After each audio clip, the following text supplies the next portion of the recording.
The heart of your teams. The heart of St. Louis. Valley Sports Midwest. The heart of the fan.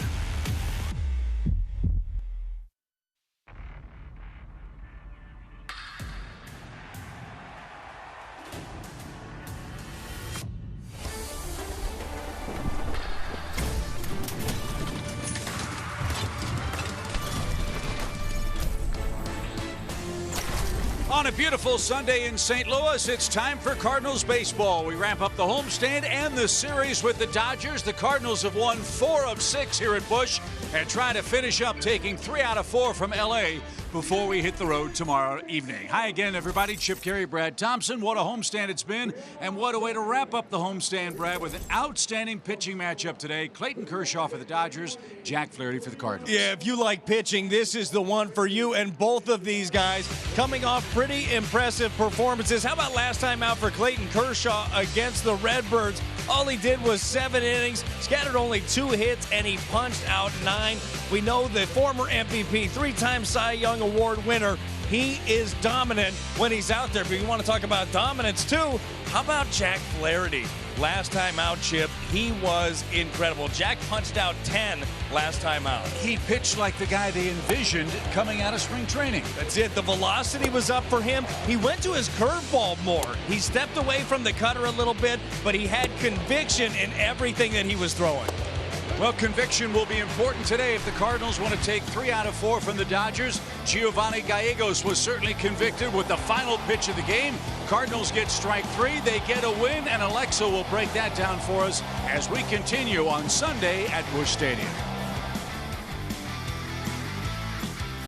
Between Paul Goldschmidt and the Cardinals, facing Clayton Kershaw and the Dodgers. Cardinals looking to clinch their 4th straight series before hitting the road to Cincinnati. Hello, everyone, and welcome back inside our Valley Sports Studios. I am Alexa Dat, and as we talked about last night, pitching staff was incredible. Miles Mikolas going 7 strong, and then you had Ryan Helsley and Giovanni Gallegos coming in from the pen, and they were lights out. You got Miles Mikolas on. He has got all of his stuff. As you take a look, those 7 strong, 3 earned, 2 Ks, and then Helsley and Gallegos combining for 2 innings of work, 3 strikeouts, only 2 earned runs with them combined. And then maybe on that last at-bat, a little help from the home plate umpire. But hey, listen, some things going the Cardinals' way finally, because that was not the case at the beginning of the year. Since May 8th, the Cardinals pitching staff as a whole has been solid with a combined 3.45 ERA. That's 4th lowest in all of baseball. The staff has a whip just over 1, and they're averaging over 7 strikeouts per 9 innings pitched. When we come back, we're going to have more on Jack Flaherty on the mound today as he gets getting set to duel with Clayton Kershaw. That's next here on Valley Sports. Cardinals and the Dodgers. Nolan Arenado looks to cap a 4-game series against the Dodgers with another big day at the plate. When we come back, Chip and Brad will have more on Nolan Arenado and his 11-game hitting streak. That's next, right here on Valley Sports Midwest. Budweiser, this Bud's for you. By BJC Healthcare, you deserve extraordinary care. And by Chevrolet, the #1 selling brand in the St. Louis area. Find yours at your Mid-America Chevy dealer. Nolan Arenado has found his stroke, Brad. He's riding a hit streak of 11 straight games, and he's had good luck against Kershaw. Maybe today's his day. Been putting up monster numbers during this streak. 378, 6 homers, drove in 16. And to your point on Kershaw, 300, 5 homers, 12 ribbies.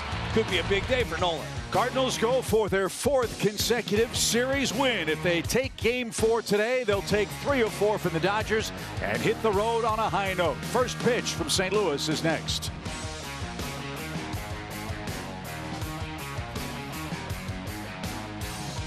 Been a blooming success here in St. Louis. The Cardinals have won 10 of their last 13. Try to wrap up a very successful homestand with potentially their 4th consecutive series win. It's a perfect day, 76 degrees, low humidity, as Jim Hayes, Brad Thompson, and yours truly, Chip Carey, are with you from Busch Stadium. Yes, some of the fans seeking some shade from the sun.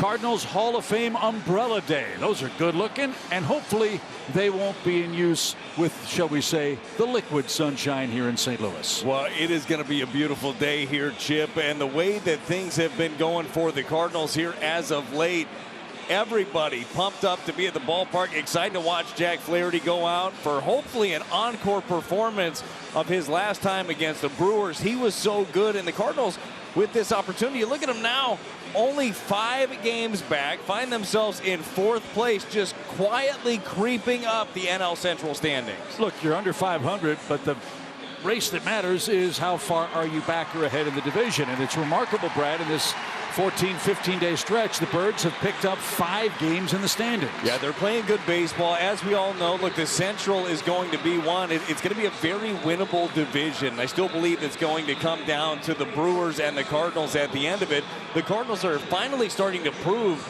that they're the team that can actually fight for this thing. And how about Jack Flaherty? You mentioned that a second ago. Coming off an outstanding start last time, out 7 innings of 3-hit shutout ball. Can he back that up against the Dodgers today? Chip, I think that was the best that we have seen Jack Flaherty since the second half of 2019. The way that everything was coming out of his hands, he's making his 10th start of the season. And yeah, I do believe that he can back that up. We saw it, the Hyundai pitch arsenal for Jack Flaherty. The 4-seam, slider, knuckle curve, cutter as well, changeup, sinker periodically with those 2 pitches. I loved how he used his 4-seam last time, and I really like the look of his curveball. He pulled that out of the bag more often than we've seen him all season, and it was a highly effective pitch for him. Dave Robertson, his Dodgers start play 2.5 games up in the National League West. This is their first stop on a very tough 3-city road trip. Atlanta and Tampa Bay next for the Dodgers. No Mookie Betts in the starting lineup today. That was somewhat expected, but sadly Freddie Freeman is in the lineup. Brad, got to find a way to get him out. They haven't done it yet. Yeah, wouldn't mind an off day for Freeman, who's hitting 500 on this series. Now it's going to be a challenge for sure to get him going, and this is a big game for the Dodgers as well. You know they'd love to win this series. They haven't lost a series since the end of April against the Pirates. So we told you about Jack Flaherty. We told you about the Dodgers lineup. Here's a look at the Cardinals defense presented by Dobbs Tire and Auto Centers. Oscar Mercado gets the start in right. Brendan Donovan is in left. Standard alignment for the Cardinals, ringing the infield with the battery of Flaherty and Wilson Contreras. Jack Flaherty trying to even his personal record at 4-4 with a big game today. David Peralta will stand in the way to get things started on a perfect afternoon for baseball, and we are glad you're spending your day with us.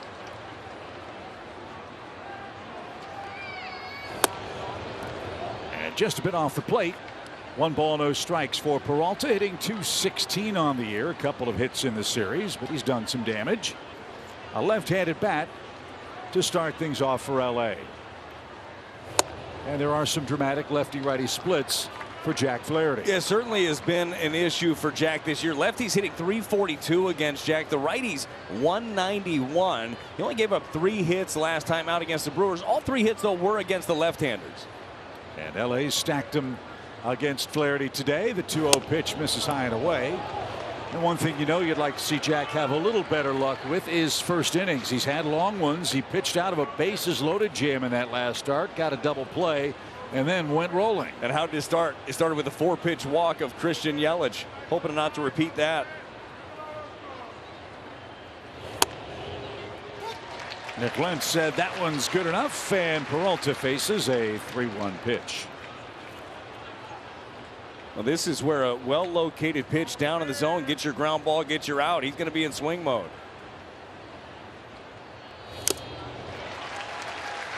That's tipped and caught, and it's a full count.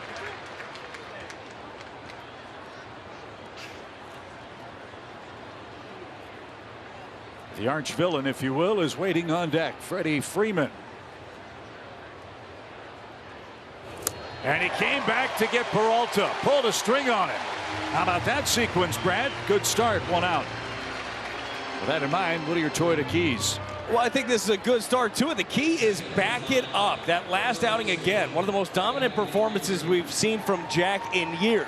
The Cardinals need Jack Flaherty to be that guy. Doesn't need to throw a shutout every time out, but he needs to go out there, and you need to have that feeling when Jack's on the mound that you're going to win. I think they've got that right now. How great was it last night to see Freddie Freeman standing in the on-deck circle after Mookie Betts took strike three with the winning runs on base? You didn't need that guy up. Not that you don't have faith in Giovanni Gallegos or whoever else the Cardinals put out there, but Freeman has been on fire. Nice to see him here today as opposed to last night in the ninth. 1 ball, no strikes. And Freeman takes upstairs. Ball 2. He is destroying the Cardinals this year, and he has always destroyed Busch. 20 hits here since 2021. Well, when you're comfortable in a place, you show up and do good work, and that's exactly what Freeman has done.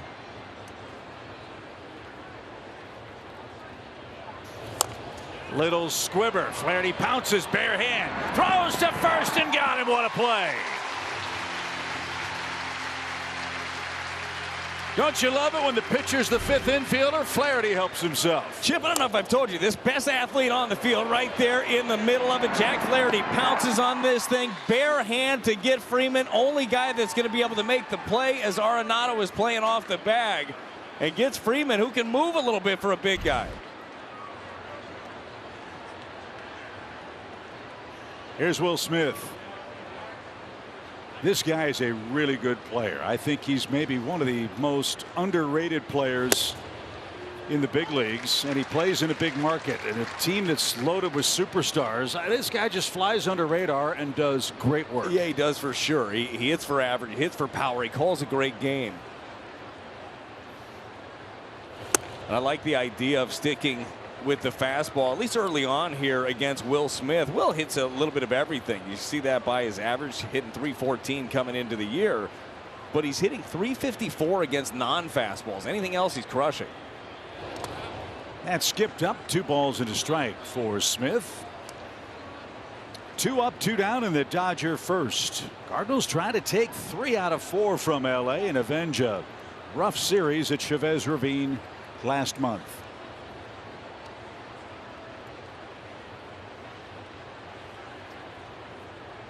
Well, already to this point, been an impressive homestand here for the Cardinals. Looking to put a cap on this thing. Dave Roberts with a World Series championship in the COVID year. The Cardinals hoping to get back to postseason play this year. And the pitch is just a bit outside, and it's a 2-out walk, and that'll bring up Max Muncy. That's one thing you know Flaherty's trying to clean up. He's walked 30 men now in his first 10 starts. Yeah, a lot of that trouble happened early. He had one about 3 starts ago too where he was hit with the walk bug, but overall his control has gotten a lot better as the season has gone on. But you're right, the overall bulk numbers don't look good. Be careful with this man, Max Muncy. We talked about his launch angle, his incredible power, his incredible patience at the plate. He's truly a 3-outcome kind of player. Yeah, that's the thing that impresses me the most with the big time power he has is his eye, the selective nature. I mean, look at that pitch. That was a fastball just under the zone. He does not offer or expand much. Even in zone too. I mean, he's not up there hacking at everything. Muncy 15 home runs. The Dodgers have hit 76 home runs. Might surprise you who has hit the most homers in the major leagues entering today's play. How many of you had the Tampa Bay Rays at the top of the pile? Chip, I'll be honest with you. I did, but most people probably did not see that one coming. No, did not see Tampa Bay. First of all, we knew they've been a well-run ball club for quite some time, but impressive what they're doing on both sides of the baseball. Little chopper off his foot. That'll hurt. And Muncy now with a 2-2 count.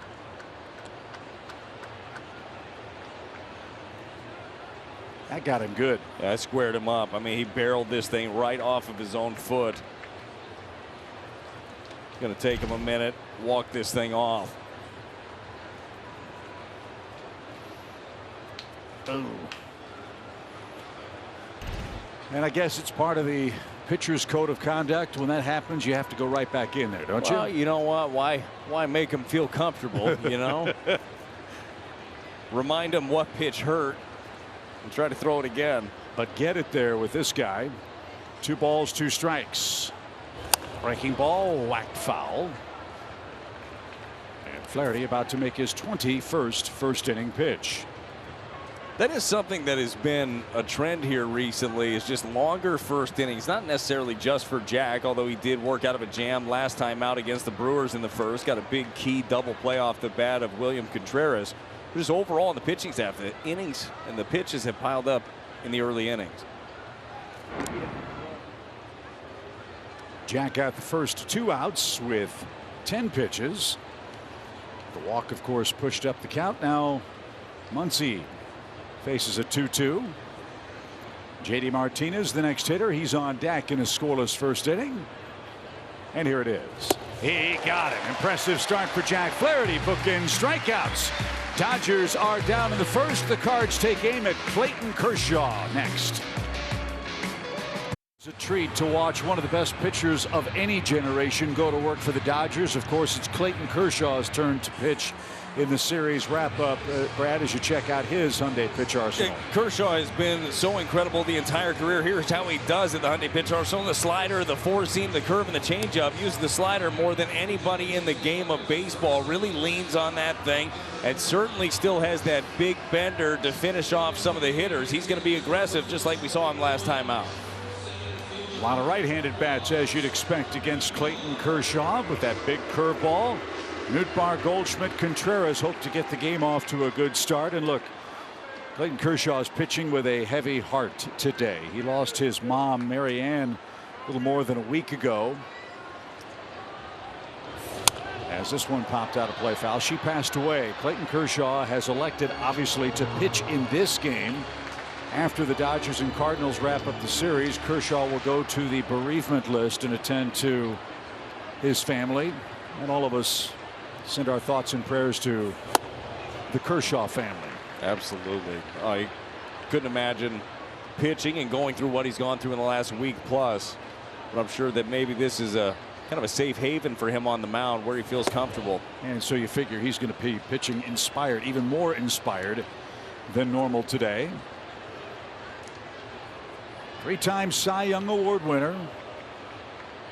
Clayton Kershaw 6-3 on the year. The pitch. Strike 3 on a late call. Top of the zone. Nootbaar took it. And he's retired. 1 out. I mean, very, very late call on a pitch that seems to be quite high in the zone. Newt didn't like it.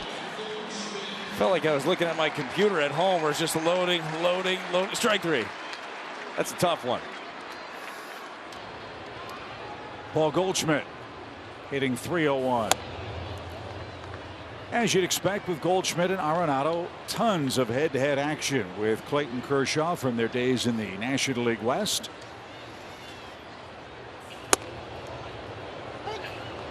And an even count. Paul hasn't seen a whole lot to hit on this homestand. He's walked 11 times in the last 6 games. But to his credit, he's not expanding his strike zone. He's taking his walks. Yeah, I think that it really helps knowing that you got guys behind you that can drive you in. I don't think that there's that huge pressure on Goldie that he's got to be all of the offense. Nolan Arenado is on fire. He's got Contreras directly behind him, so he can be patient up there. Only 2 for 14 on this homestand so far. You know, he'd love to add to that, but he doesn't have to expand. Didn't mean to, but fouled it away. And we'll try again. 2 balls, 2 strikes.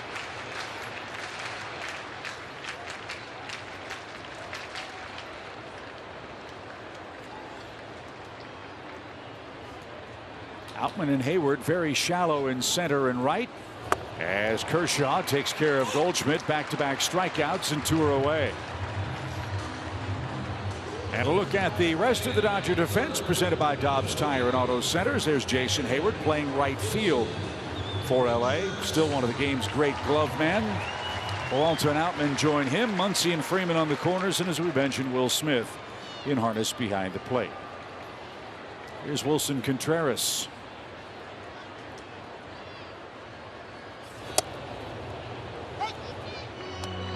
There's Kershaw just pouring in that slider we were talking about. Really uses that effectively to all these right-handed hitters. Ties them up.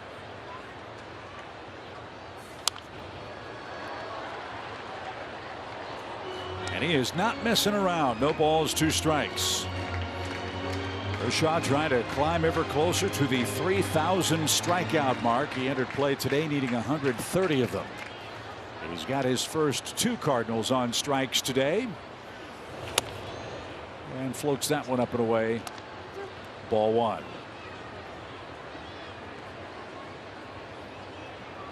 Max Scherzer and Justin Verlander, the veteran Mets, atop the active strikeout list. Greinke and Kershaw next.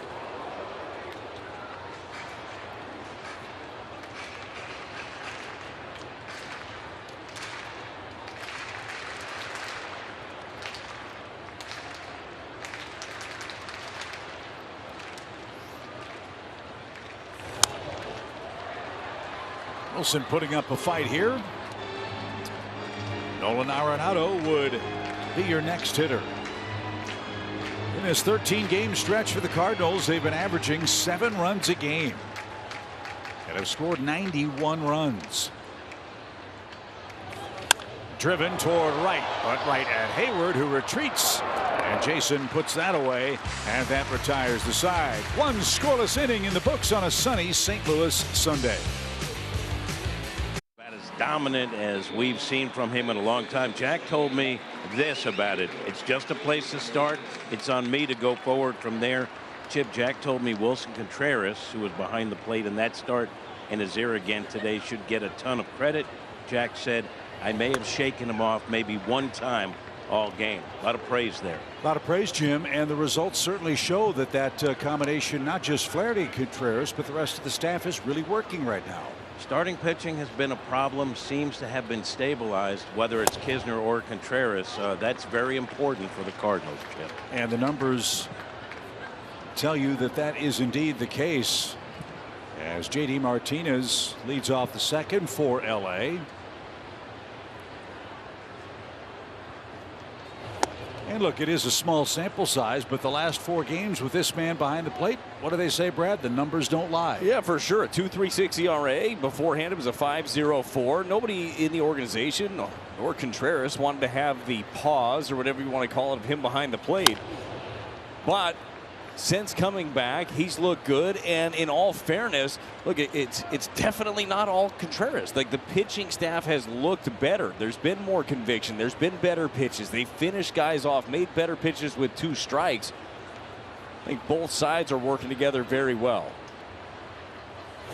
And that has been the difference-making pitch for Jack Flaherty. Big breaking ball gets J.D. Martinez. He's struck out 3 hitters.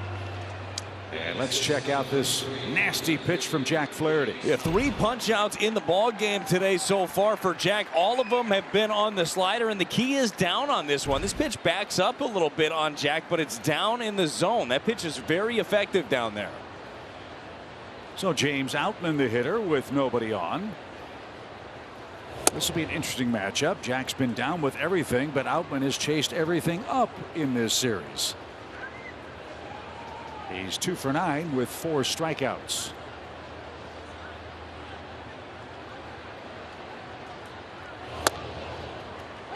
Got that corner called.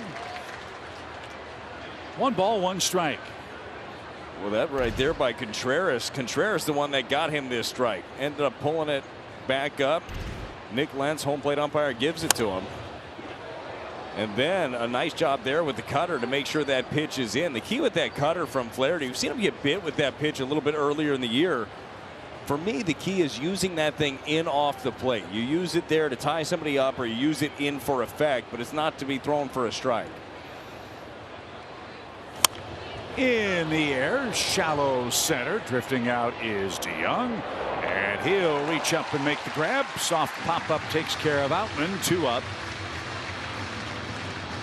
And 2 men down. MLB is partnering with Crisis Text Line to increase mental health awareness and access to support. For free 24/7 confidential support in English and Spanish, text MLB to 741-741. Miguel Vargas has had a good series. He's picked up 5 hits against the Cardinals. Vargas, the young Dodgers second baseman.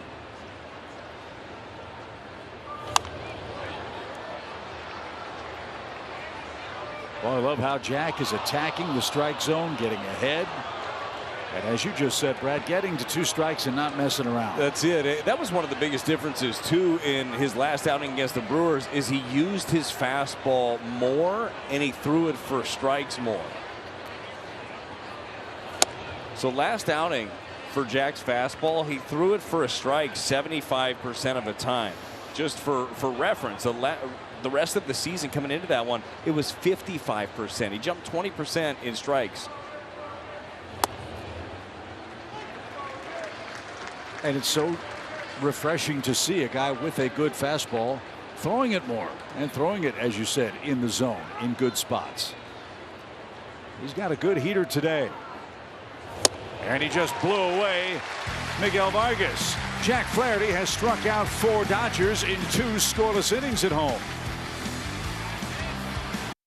BJC Healthcare Injury Report. Well, Tyler O'Neill has been on the IL with the back. We hope to see him doing baseball activities by late next week. And Dylan Carlson with his ankle scheduled to be coming back from the IL on Thursday. So be nice to get all the reinforcements out. You see these guys taking in a ball game here. They'd much rather be active and playing, obviously, but got to get healthy to help contribute to this club.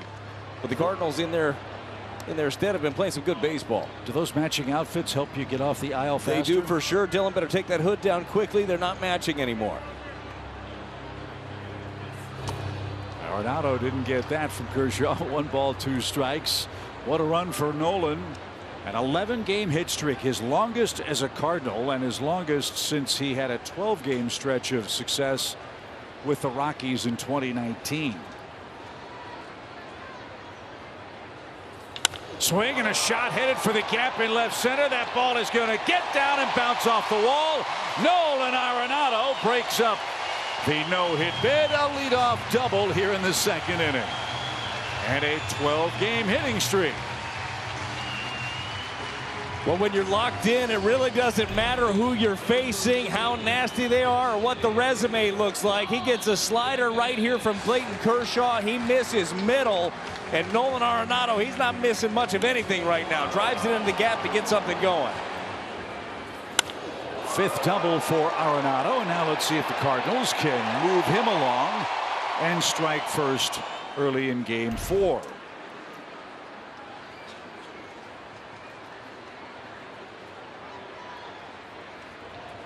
Juan Yepez drives one down the line and over the netting and foul. Strike 1 for him. Why is Yepez in the lineup? Well, right-handed, number 1, but 2, his numbers against the Dodgers in a small sample size are really impressive. 7 for 21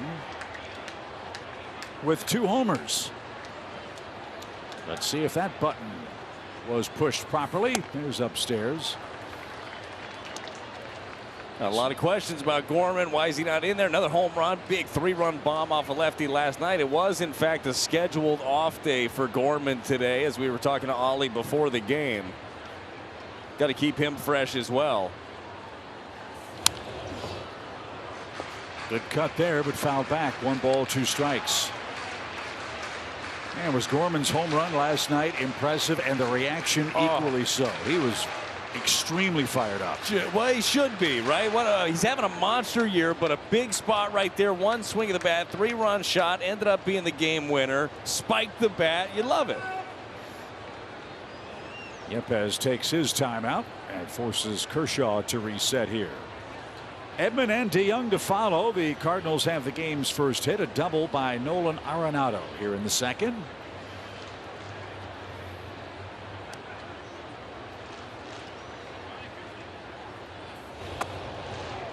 Good take.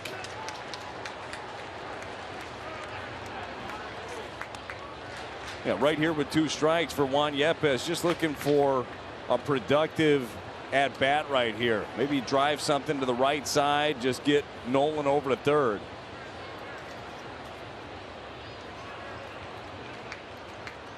Kershaw comes set. The pitch skipped up there. Good stop. Well, Smith takes punishment back there as good as anybody. And we got a 3-2 count coming up now.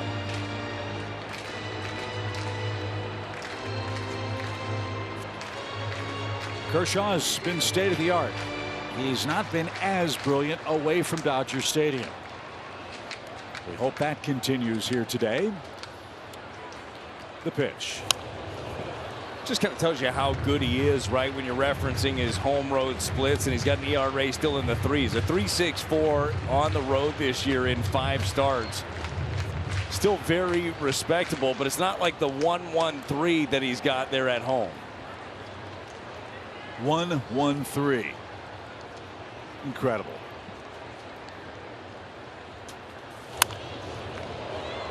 Find him one. Way to go. Still 3-2. As you know, one of the issues for the Dodgers in recent days is a very, very taxed bullpen. Their starters have not been pitching very deeply into games.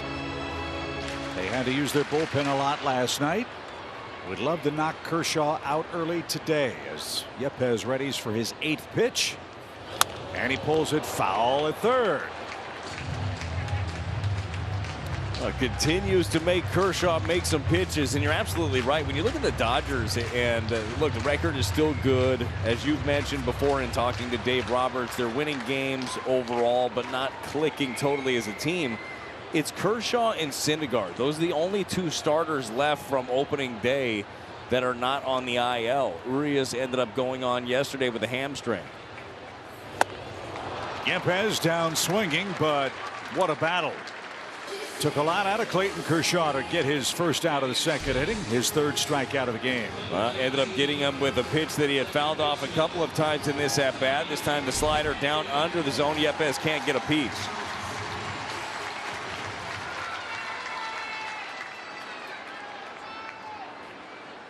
So a 9-pitch at bat takes care of Yepez, and here's Tommy Edman.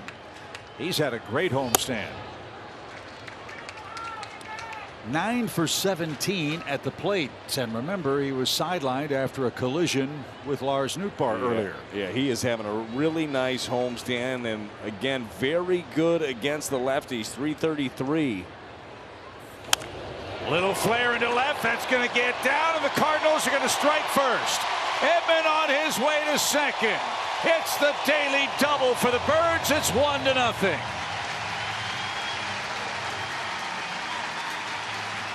We talked about how Clayton Kershaw likes to use his slider to get in on the right-handed batters. That's exactly what he goes with here with Tommy Edman.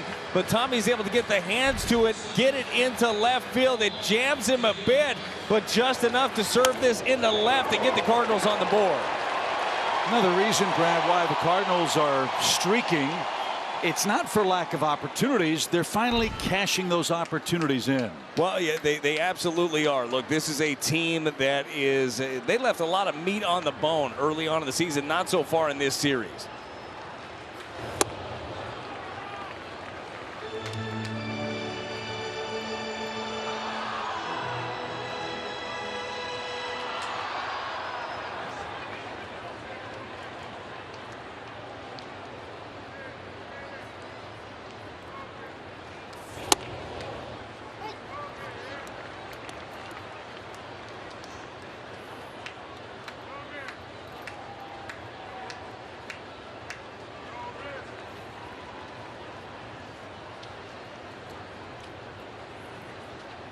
Two quick strikes for DeYoung.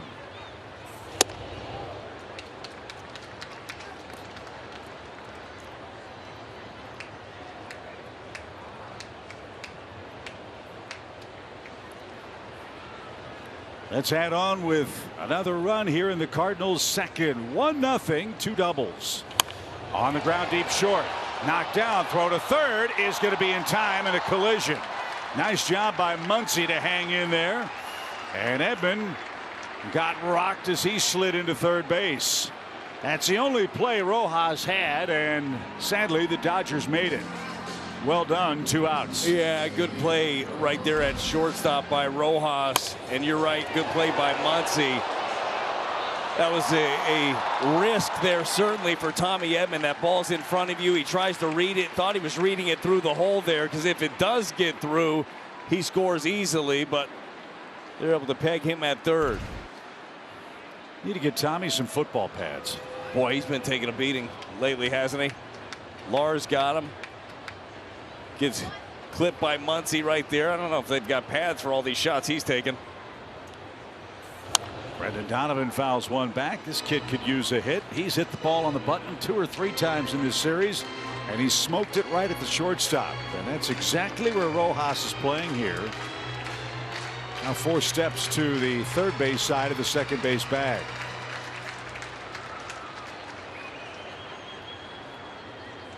I wonder if Tommy got spiked, as that's downstairs. Even count, 1-1. He's holding his wrist there a little bit too, is getting worked on. Chris Conroy, Cardinal trainer, tending to him. Driven down the line and off to the left. It's 1-2. The one thing we know about Chris Conroy, he will have the right stuff to get Edman back out there defensively. Always does. Always does. Interesting guy too. Incredible trainer. Also heck of a xylophone player. Really? Yeah. No, it's one of his off-season things. I know he travels with a guitar. He does. He's a one-man band, really. Well, goes without saying. I'll have to ask him about that when we hit the charter after a Cardinals victory today. He All might. Ohio road trip coming up. It should be a good one. Again, the Cardinals hitting the road playing good baseball. I mean, they've got kind of a swagger about them right now. You know they're supposed to be a winning club, and they're showing it off now.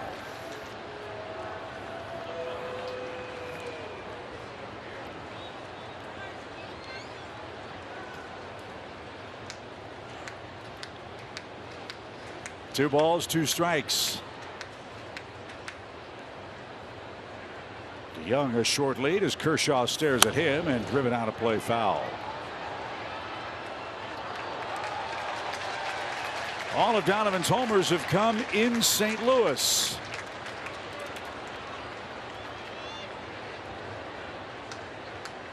We'd love to see him add to that total today.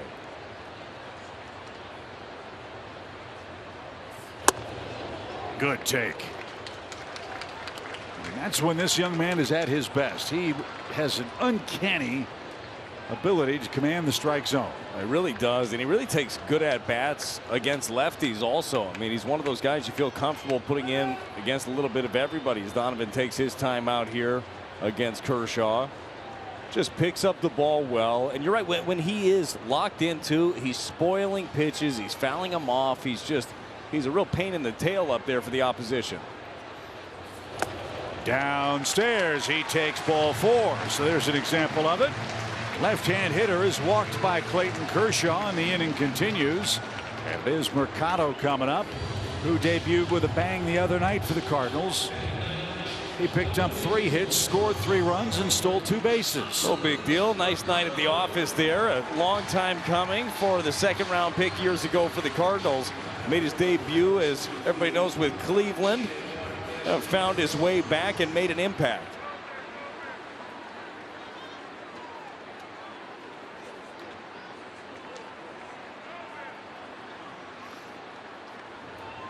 Two on, 2 out, 1 in. And a swing and a miss. Didn't get it. Strike 1.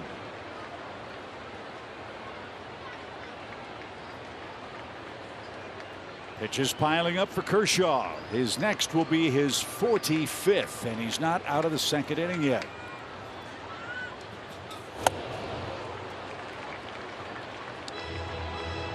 You know that pitch is coming, and still you can't hit it. It just disappears at the last second. Well, he shapes it different ways also. I mean, sometimes there's more depth to it like that one. Other times it has a little bit more horizontal movement that really rides in on the right-handers. Well, let's see what Mercado can do with 2 strikes. Swing and a shot headed for the gap. That'll get down and score 1. Donovan around second. He's on his way to third. He's got the green light. He's going to score. Mercado breaks it open. It's 3-0.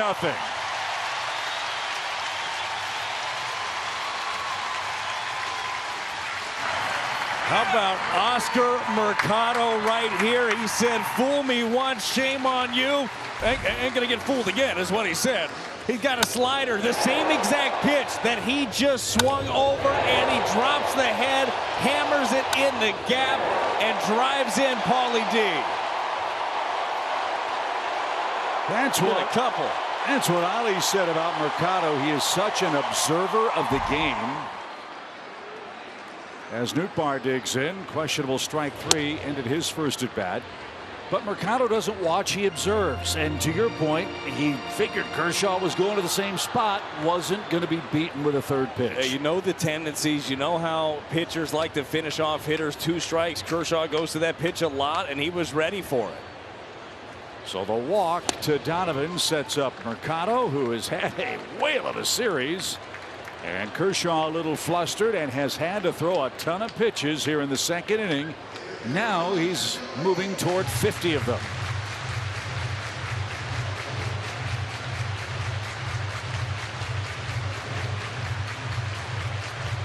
Good to see the Cardinals offense giving our opponents a taste of their own medicine. A lot of 2-strike damage. Yeah, no, it certainly is. Competitive at bats for sure. And it's nice to be able to see them too, be able to give that starting pitching a little bit of a cushion. Saw it during that downtime. Offense was slow early.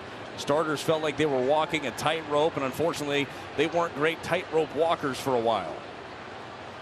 So you're saying they're not the Walendas? No, they weren't. You know, they wanted to work with the net. 3-0 Cardinals.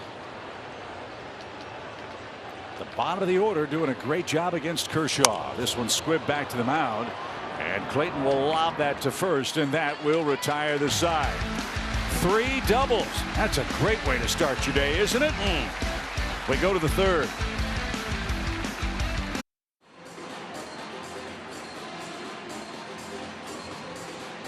Oscar Mercado's first RBIs as a Cardinal makes it 3-0. And now Jack Flaherty has, as you said, that cushion.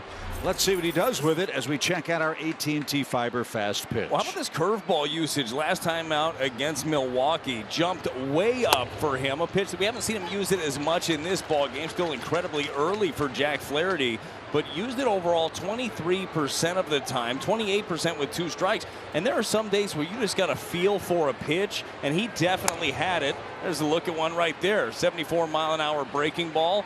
That thing had so much depth. It was playing really well off of his fastball that appeared to be riding, and that's the thing about Jack. Jack does have an entire arsenal. Like, he can put his fastball, his cutter, his slider, his curveball where he wants to when he's on.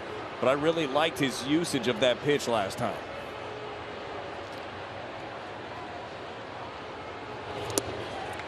Did he go? He did not. And the count 1-2. What did you make, if anything, about, quote, velocity gate, end quote, 2 starts ago for Jack? Well, I don't think that there's no way around it. It looked a lot better last start. I mean, jumped up nearly 2 miles an hour.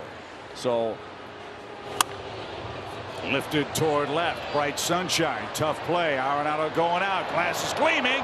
He can't make the play. The ball is a fair ball. And Hayward gets a gift. He stands at second with nobody out. I mean, this was a long, long way for Nolan Arenado to go to try to make this play. He's ranging way out into left field. He gets the leather on it, then it catches him in the head. Obviously in fair territory when this happens. The T-Mobile coverage cam, man, that's tough. Trouble from the moment it left the bat. So Hayward gets a gift double. That's the first Dodgers hit. And now Miguel Rojas will try to move him along. But going back to answering your question about Jack's velocity 2 times ago as opposed to last time, Jack talked about it. He said he likes to play with the velocity back and forth. I think it's great to be able to do that, but it's nice to know when you need 94, 95, 96 like we saw last time, that it is in the pocket, and we saw more of it last time out. And I think that with that added velocity, all of his other stuff plays better off of it. Agreed. Agreed. As he enjoys a 3-0 lead, Rojas, the 9th man on the lineup card for LA. No Mookie Betts today, but he is available off the bench, so keep that in mind. Should this one stay close. Cardinals start play today, 5 games off the division lead. Brewers are in Tampa Bay leading 5-3. We head to Cincinnati next for our first look at the Reds. That seems a little odd to be facing them so late in May. But the new schedule means new realities. No 6 series, I should say, just 4 with your division rivals now. Yeah, it's been interesting, but I do think just from a baseball fan standpoint, I've enjoyed watching all of these other teams and athletes you don't get a chance to normally see on a given year. I think the one thing that we've had less of in our game, and I don't know if it has anything to do with the schedule, like there's not like bad blood series. It's not like you have a team that you play against like, whoa, wait till these two link up. I think right now in baseball, when you look at it, there's not too many of those. I think Yankees and Blue Jays have a little bit of that going on right now. Certainly this year, yeah. But there's not that many of those, so I like the fact that you're seeing a little bit of everybody. Well, let's start one, and I know just how to do it. Who do you want? I'm going to get you to start talking about Cincinnati chili. That'll fire them up. It's just not good, Chip. That's all there is to it. It's not good. Now, if it shows up in the booth, if it's free, it's me. You know, that's first. Yeah. I'm not paying for it. Full count.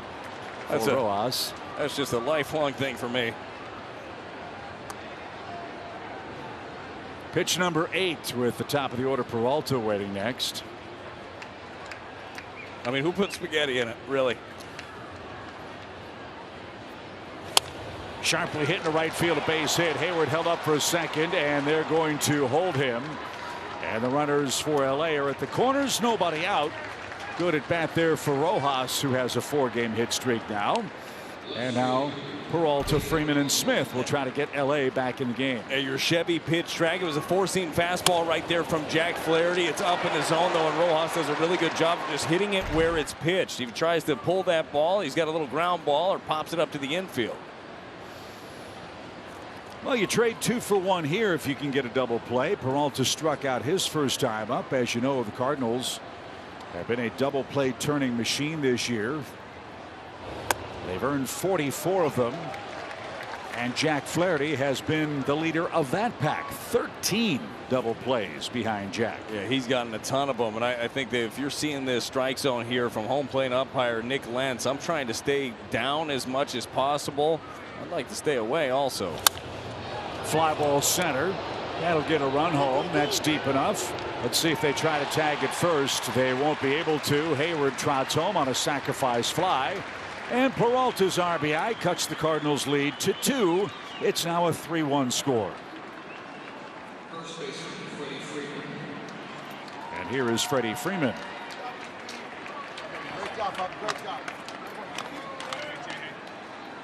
Freeman was retired by Flaherty, who made a terrific athletic play between the plate and third base bag.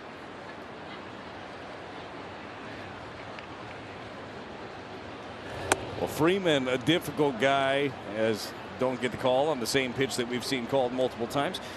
Freeman is a guy that is very difficult to double up, mainly because he doesn't hit too many ground balls. I mean, this guy's hitting lasers all over the place.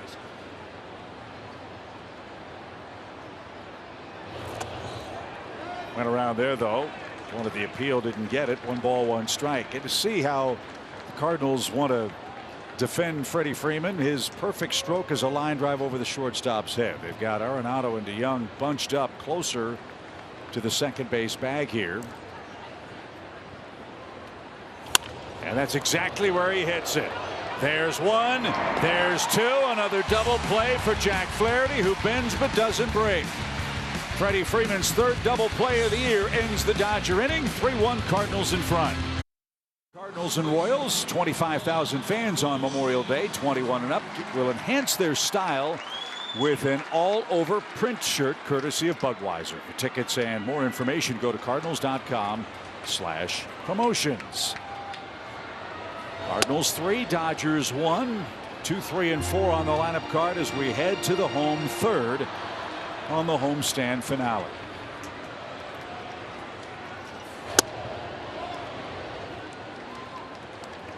Well, already a far better start against Kershaw than we've seen here recently. Coming into this one, the last 6 versus the Cardinals, he's been dominant. Hit a 1.47 ERA. He was 5-0 in his last 6 starts. Cardinals figured out a way to get to him with the 3 doubles last inning, looking to add on.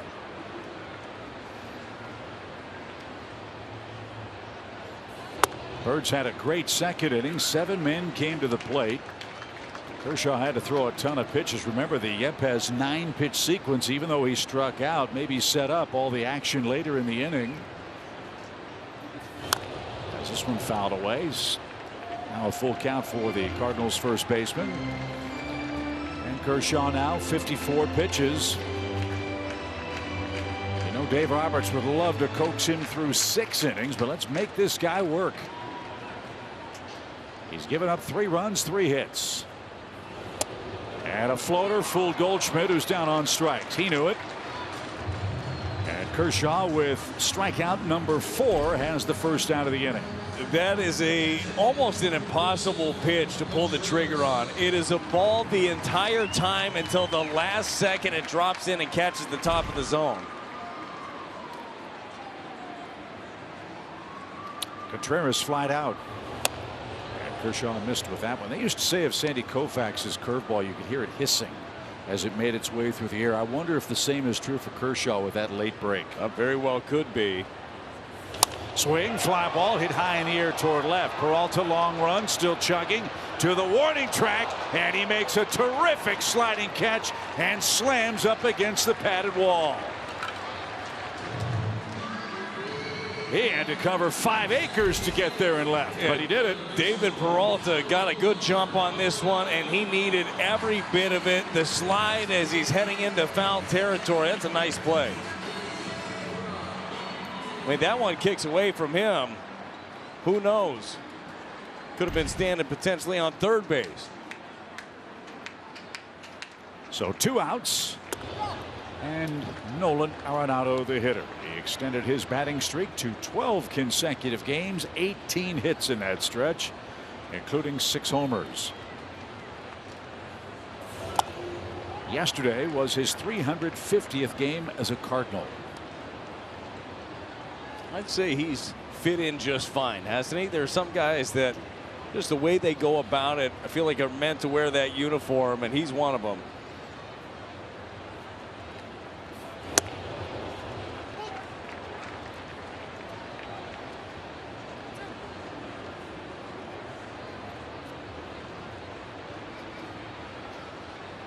One-two pitch. Hammered out of play, foul. How far is that baby going? Into the upper deck. As you see, a very exclusive club. It is an exclusive club. The who's who of Cardinal baseball right there when it comes to power.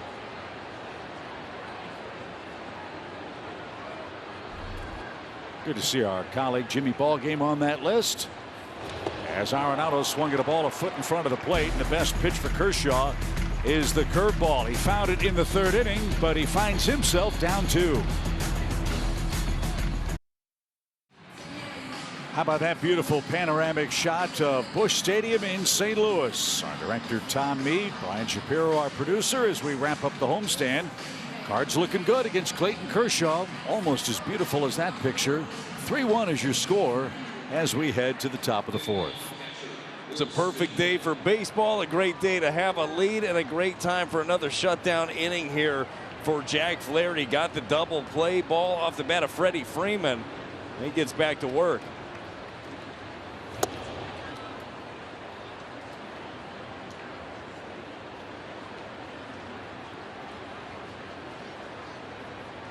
Flaherty's at 51 pitches through 3 innings. Just missed there. Strike zone's been a little in and out for both starters here in the first 3. Again, Nick Lentz has the plate.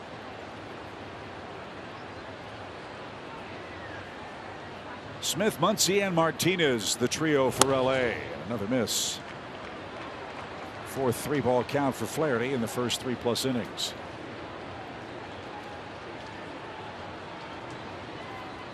I think the idea is good with the fastball way. Make them beat you that way. Just got to catch a little bit more of this plate.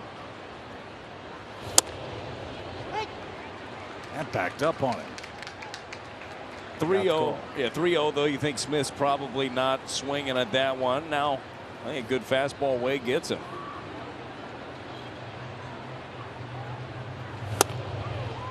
Good pitch down the way.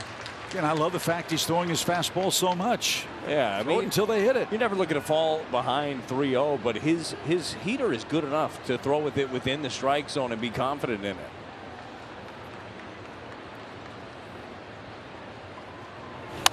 Jammed him and came back from a 3-0 count. Goldie in foul ground, has room and makes the play. That's good work for Jack Flaherty. One away. Max Muncy, your hitter, but first, word from Rally House. Play ball, St. Louis. Shop the latest in Cardinals style with your favorite brands and throwback designs. Rally House has gear for every fan. Muncy struck out swinging in the opening inning. He's 1 for 11 in this series.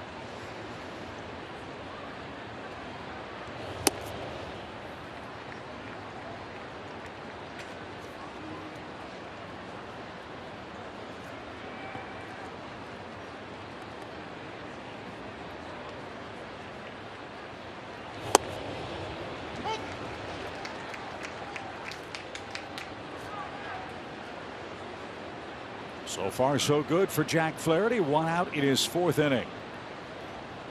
He's scattered 2 hits. That's fouled away. There's a break. Just it looked to be fouled away. Was that the call, or was it in the dirt? I thought it was fouled away. Yeah, 1 and 2. Max Muncy tried to hold off on that slider down, just couldn't. Jack Flaherty looking for a strikeout ball. He got it.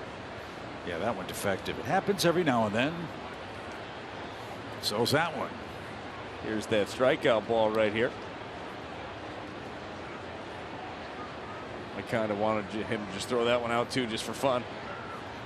Well, I think in the offseason, Jack and Al Roboski work on that pitch.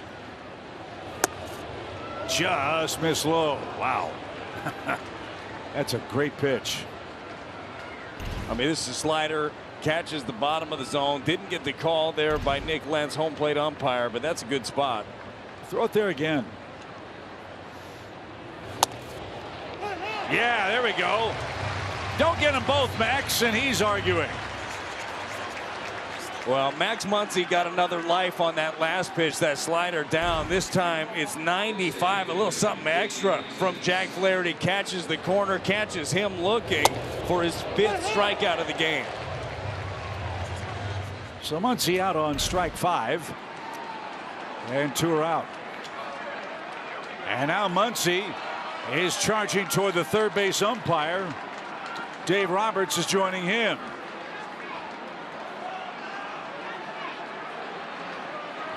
Well, that's Paul Emmel, the crew chief over at third base. Not sure what he said to Max Muncy.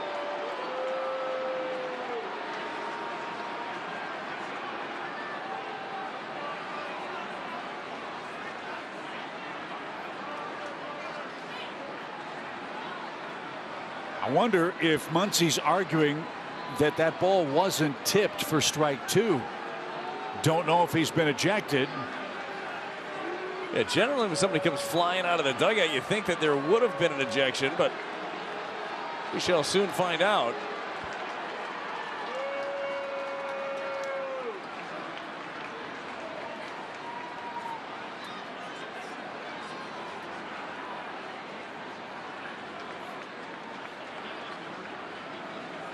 So Dave Roberts gets that off his chest.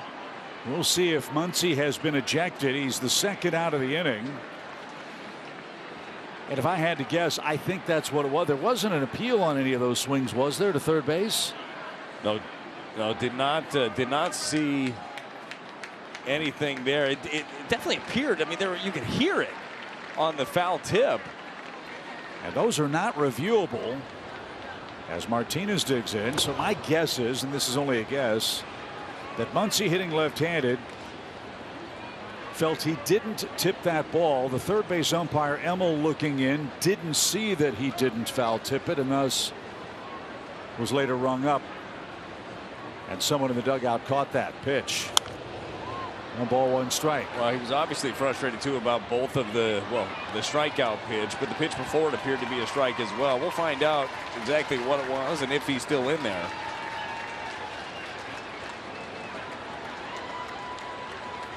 Two outs, bases clear for Martinez.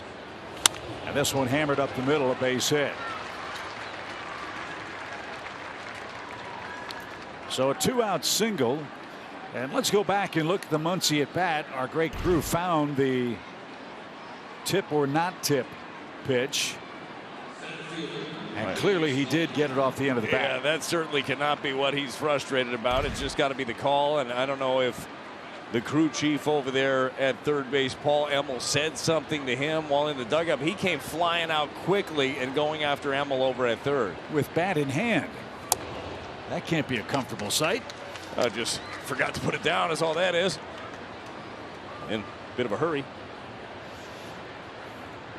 So Outman hits. He popped out his first time up. Runner aboard. Outman representing the tying run. And Jack tried to tie him up, just missed. For the Dodger outfielders, off to a good start. 9 homers, 27 driven in for him.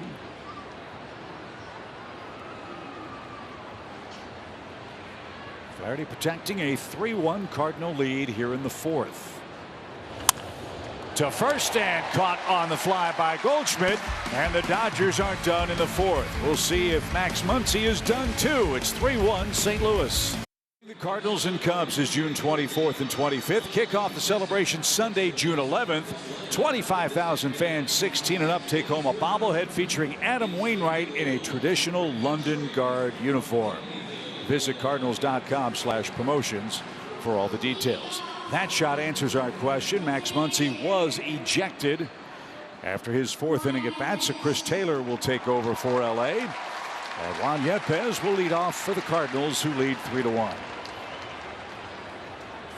Well, again, with Muncy, it certainly makes sense. You don't usually shoot out of the dugout like a rocket after an umpire just to talk to him. So new look here, and maybe a break for the Cardinals, getting Muncy out of there. Well, what's bad news for the Cardinals is Kershaw's rediscovered the touch on that curveball. Sure has, and he's thrown it at the top of the zone, which again is very difficult to pull the trigger on. Golf foul. And he's also burying it, Chip. Yep. He's an amazing pitcher. Has been for a long time. Great to see Kershaw spent his entire career with one organization, just like Adam Wainwright, who we mentioned as far as his big league action is concerned. Just, and of course, came over from Atlanta. Some guys that would not look right anywhere else. And a swing and a miss takes care of Yepez. There's out number 1, 6 strikeouts for Kershaw. Well, he showed off the big bender early to get ahead, got in on him, and then finished him with that good slider down and in. So look down at the Dodger dugout. I'm not seeing Dave Roberts. I wonder if he got run too. We'll check on that as well. Tommy Edman, an RBI double. St. Louis had 3 two-base hits in the second. And Edman has a good cut. Cardinals are getting good swings at Kershaw today. Well, if you see something in the zone, especially a fastball, you want to be aggressive on it. That's for sure. You want to be able to jump on something before you get to that tough slider down and in. But that slider is what Tommy Edman was able to serve into left field to drive in the first run of the game as he switched places with Nolan Arenado. A couple of doubles in that inning, the first 2 doubles, before Oscar Mercado had another one. Kershaw's retired 5 straight. And the next just missed. 69 pitches for Clayton Kershaw. He's not yet out of the 4th inning.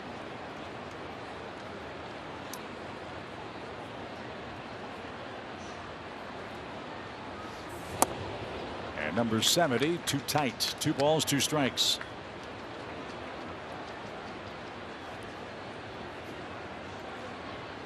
Dave Roberts is now in the LA dugout, so he's apparently still in the game. And he's about to see Tommy Edman reach after Kershaw puts him on. 3 balls, 2 strikes. Optimistically speaking. I like the way you think, Chip. You're the one, huh? Sometimes. Payoff pitch. Ground ball to the left side. Taylor scoops, double clutches, and that almost cost him, but he got Edman. There is out number 2. Time to check in with Brad's favorite cat. Here's Jim Hayes. Regular season, Adam Wainwright 2 for 4 against Clayton Kershaw. Waino thinks that .500 batting average should have put him in the lineup today. He told me, I just told our manager one year at Dodger Stadium he had a no-hitter. I got a double off of him to break it up in the 6th. We went on to score 6 runs. I am a rally starter. Chip Waino says if he got the start, he'd be good for a couple of hits and a couple of stolen bases because the legs are feeling really good of late. I like the way Adam's thinking. You miss the pitchers hitting, Jim? You miss seeing that? At first I did, but not really. No, I was a purist. I didn't really like the DH, and I like the strategy involved. But now that I see the DH, I like it. So sorry, Waino. And Brad. No, I never miss him. What do you mean? Did he hit? Sometimes. And look, I'm not a big numbers guy, but I got some more, a couple hits, 10. Just 10. Yeah. All singles. Nothing fancy. 3-0 pitch and a strike. My question is, look, the numbers are there. Is this an analytically driven organization or not? I mean, are we going to lean on the data? Because good point. I mean, Waino's got to be there. Good point. Hit .500 against a guy, you got to be in the lineup. Well, I think that put together a pretty good lineup. Here's a look at that swing of the bat against Clayton Kershaw. Waino goes down there, gets it. Waino's got some pop. I've seen him hit some monster shots in games, in BP. Took real pride in that. Kershaw's second walk, 10 career homers for Adam Wainwright. I love the idea that Jason Stark, great writer, has put out there. Look, our game's evolving in every way, shape, fashion, and form. A way of melding both the DH and got a hamstring cramp over there, huh? Sure did. Go ahead. Finish your thought. Isn't getting old fun? Out of play foul. No balls at a strike. The double hook. You get to use your DH until your starter comes out of the ball game. Then you get to employ the strategy in your bench and involve the National League style of game. I don't know if baseball will ever bring that into the major league level, but I think that would be fun. I love the concept. I think, though, since they went all the way with the DH, I don't see them walking it back at all and letting the pitchers hit again. I don't see it happening. I love the idea, though. I think if you started with that, I think you'd have been all right. You probably wouldn't have the pitchers. You wouldn't see it anyhow. You're right. You do matchups, yeah. But that would make your benches more involved in the game. Yeah. Hopefully have starters pitch deeper in the game. That ball hammered into right by Donovan. Got a hanger and didn't miss it. A 2-strike knock for him, and the long inning continues for the Cardinals. They're at the corners with 2 out, and Donovan needed that. That snaps an 0 for 12. Yeah, he definitely needed that. His first at-bat was a good one against Kershaw. Ended up drawing a walk. This time he sees the breaking ball up out of his hand. It's in on him. He pulls the hands in and shoots it right past Freddie Freeman over there at first base.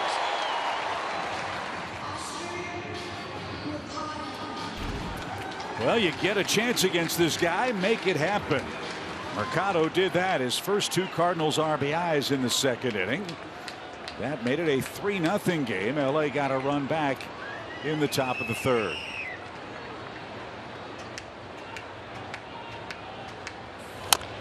Chopper foul.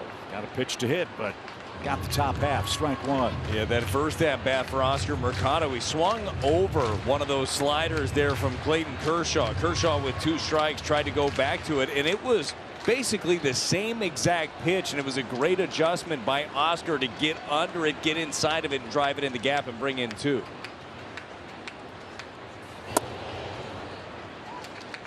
One ball, 1 strike. Well, the reason why the Cardinals have had success against the Dodgers in this series, they have really commanded the strike zone well. At the plate, they have made Kershaw work hard. His 84th pitch.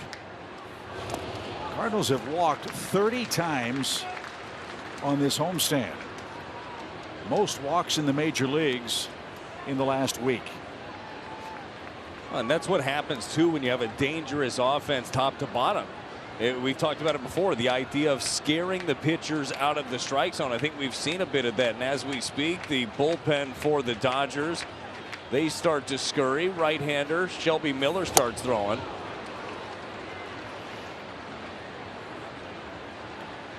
So big pitch in this game with DeYoung at third. Brendan Donovan at first after an 0-2 single. Whistled past Freddie Freeman.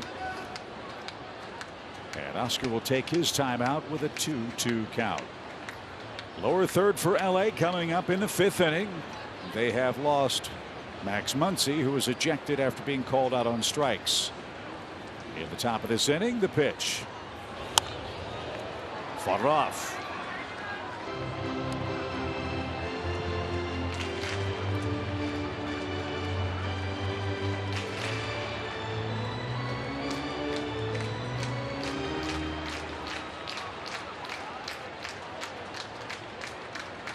So Kershaw comes set again with a 2-2. And he missed. So Donovan gets a head start. He's got to make Kershaw throw it to the plate. Full count. This is a count right here that we see him oftentimes just lean on that slider. See if Oscar can pull the hands in and do it again. They play him to pull left side, slide step, and he yanked that foul. There's so many things that Kershaw can do with you. You just said change speeds with all of his breaking stuff. He's still got a good fastball. He's got the moving parts delivery, but he can speed that up and slow it down. Yeah, we've seen him already do that. And sometimes he'll hang in his delivery. He'll stay there. Hitting is all about timing. If you can alter that timing at all as a pitcher, it's a big advantage.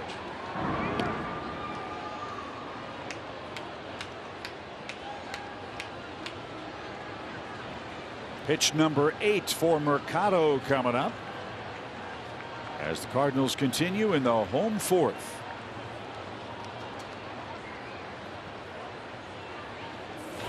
Hard hit, throw for a base hit. Mercado does it again.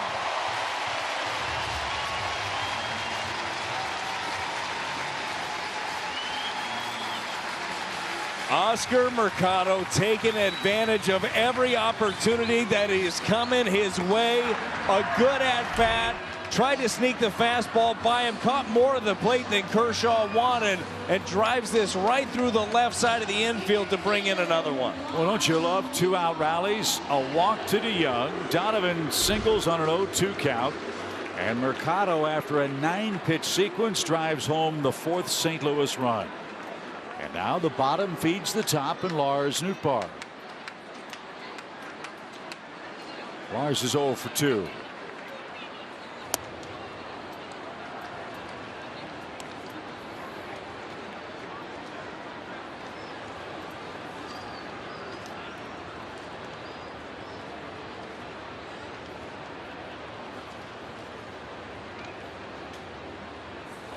Got to figure we're getting close to the end of the line for Clayton Kershaw. He's now over 90 pitches. His season high is 105. That was in mid-April.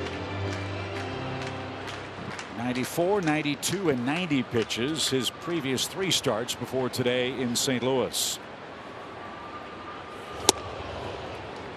Well, this is coming off of 2 last time out. It was a season low in innings for Kershaw. He went 4 innings, picked up the loss against the Twins. So not exactly what he was expecting in this ball game, as the Cardinals still trying to apply a little bit more pressure, and not what their bullpen needed as they've been taxed. Made him throw a strike. It's 3-1. And again, I'm not making excuses for Clayton Kershaw. This guy's a pro's pro. He's giving everything he's got with a very heavy heart today. The pitch. He's in for a strike. Full count.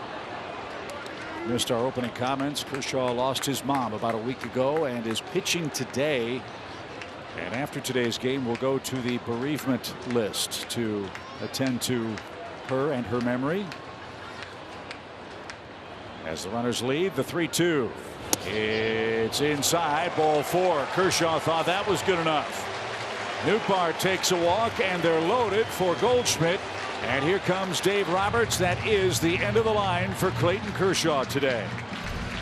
Well, good eye by Lars Nootbaar here. This slider, it just stayed there on that side of the plate. Newt didn't offer, and the right guy up in a pretty big spot. 3 walks for Kershaw. The Cardinals forced his pitch count up and chase him from Game 4 in St. Louis. Shelby Miller, the new Dodger pitcher. In the 4th inning, he leaves with the bases loaded for Shelby Miller. And again, Brad, for Dave Roberts, the mystery is how can they avoid overtaxing an already overtaxed bullpen on this very difficult road trip? Yeah, this bullpen is certainly not rested. Your Chevy called to the bullpen. Shelby Miller in for his 18th game of the season. Everybody remembers Shelby Miller here, obviously. First-round pick for the Birds in 2009. Had a scoreless inning already in this series.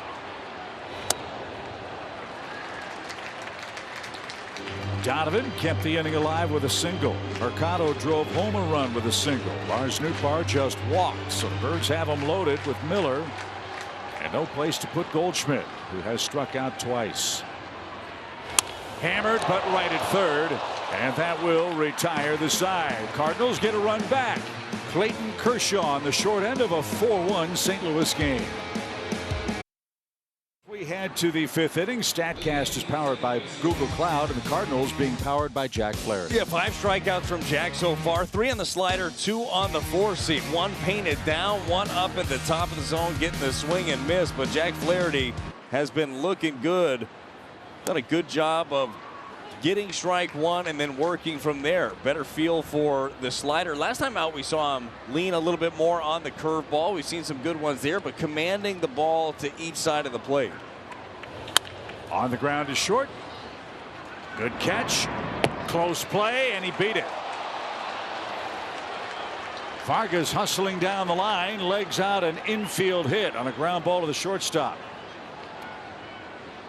See if the Cardinals take a peek at this. Bang, bang at first. A good pitch, just cutter, got him to expand a little bit. Paul takes a little bit of time to gather himself and a little bit too much time. That looks like he's out. So the Cardinals are going to challenge this bang, bang play. For the moment, Vargas is safe. Let's see if this one is overturned. Well, Chip, just looking at it at first glance, it appears to be enough evidence to get him. You see the ball in the glove of Paul Goldschmidt over at first before the spike hits. And all of Busch Stadium is in agreement. I mean, at least take a fan poll, you know, if you're the umpires. I think that's how it should be done. I like that idea. Just here at home. Adrian Johnson and Alan Porter are the replay officials. I've got to put going to Replay Central on my itinerary when we go to New York. I've not been in there. I'd love to see that up close. I'd love to see it during games, because there are often times when we're sitting up here in the booth like, oh, how could this take so long? There's multiple games going on. Like, there is a lot there. It's not just one eye on this. So the verdict is in. After review, the call on the field is overturned and the runner is out. St. Louis retains their challenge. So the Cardinals retain their challenge. Cardinal Nation happy with that result. Vargas retired, 1 out, and now Hayward and Rojas are coming up. Hayward had a bloop double early in the game, hit right up into the bright sunshine. Long run for Arenado. He deflected the ball off his glove, and then his coconut. Hayward reached second and then scored on a sac fly. He's reunited with Freddie Freeman. They were teammates together in the lower portions of the Braves minor league system. Best of friends. And Hayward made a big difference in the Dodger outfield defensively. Yeah, certainly, and definitely a different role from Jason Hayward than he's had in the past. You know, he signed that monster deal with the Cubs a few years back, but a very good role player for them. And a strike. This kid's first swing in the major leagues was a home run. That's a nice way to break in. 2-1 pitch. That one off his foot foul. And the fact that it came against the Cubs has to endear him to Cardinals fans, even though he's playing now for the Dodgers. Yeah, I think it helps, right? And look, Jason Hayward He's had a really nice big league career, but the way that it started, I mean, you thought that he was going to be one of those ones that just took off and never came down. His rookie season with Atlanta, he was obviously a plus defender, hit for power, hit for average. He was line to line. I mean, you couldn't defend him the first 3 months as a big league rookie.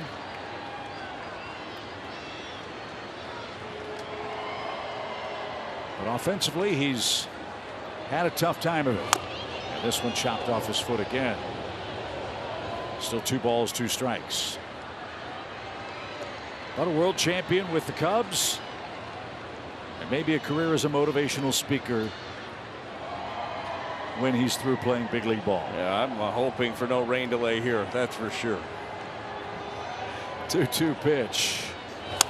Hit high in the air. That one is pulled foul. And Hayward putting up a fight here in the Dodger 5th. Good to see Jack Flaherty putting together back-to-back outstanding starts. 7 innings of 3-hit shutout ball against Milwaukee last time. He's given up a run on 4 hits to LA today and has struck out 5.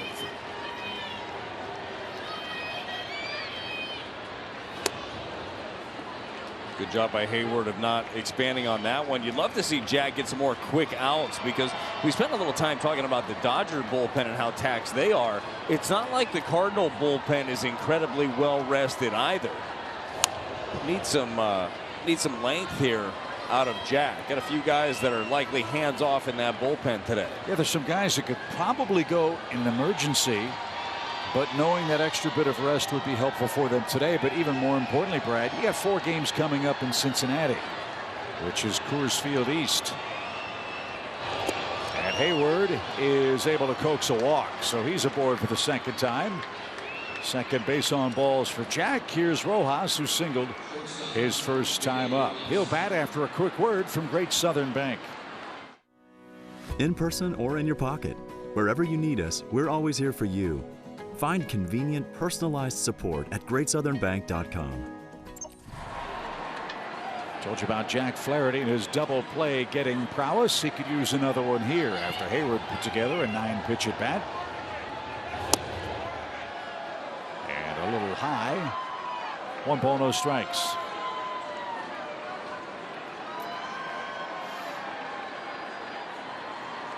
Rojas, Peralta, and Freeman are lurking for Los Angeles.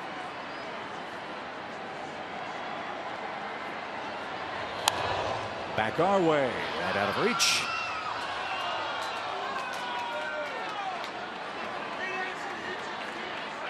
Well, you get a double play here, get 2 more outs quickly.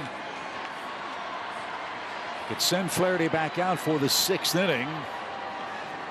However, the big hitters for the Dodgers are lurking. Down 3 runs.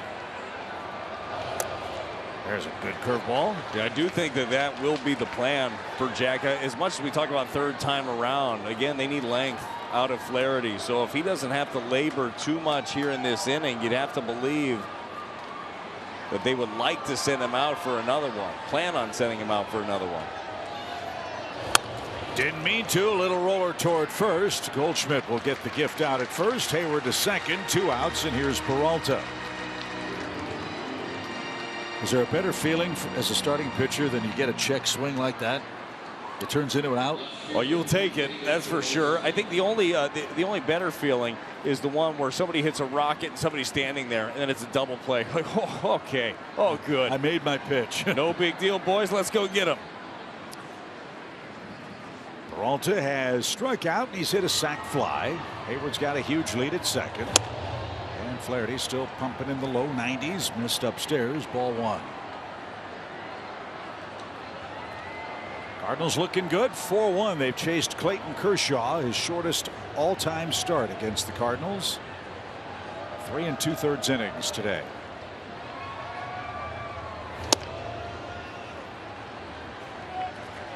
And more importantly, Brad's hamstrings are back in shape. He's looking good over here to my right. Hamstrings nice and flexible, ready to go. I got to tell you, they're a little tight. Had a couple knots during this game, but other than that, hydration is key, they say. Doing the cabbie shuffle too much. 2 balls, no strikes. Call on that. Low. 3-0. Surely you don't want to get to Freddie Freeman here, do you? I'd rather not. He's on deck. Saw Jack just kind of come out of his mechanics a couple times, missing arm side in this at bat. Oh, Peralta thought he had ball 4. Everybody's on the Dodgers side not real happy with the strike zone today. Well, this is a strike. I mean, this is a fastball up and away. Wasn't necessarily trying to go there, but certainly within the zone.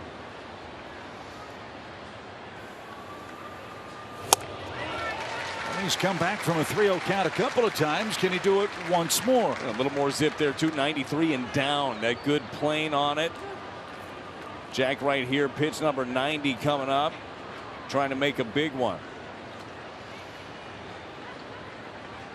He comes set, and his 3-2 is lasered off the net foul. It's a good pitch, and right now for me, no reason to mess around. Throw that good fastball down.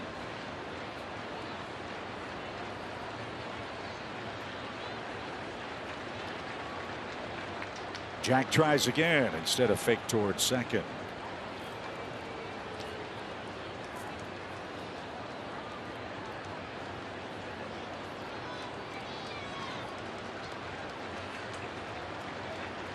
Now we're ready.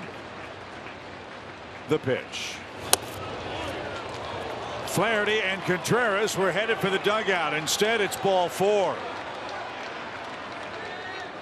Well, flip a coin apparently on that pitch, because it was the same one that was called a strike. 3-0 right there at the top of the strike zone, but doesn't get it here.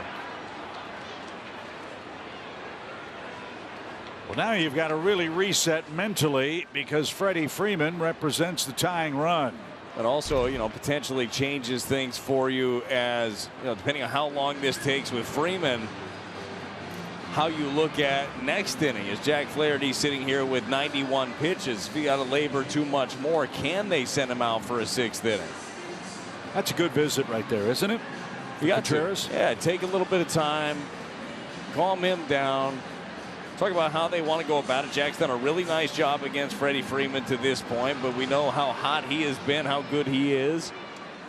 Give him a second.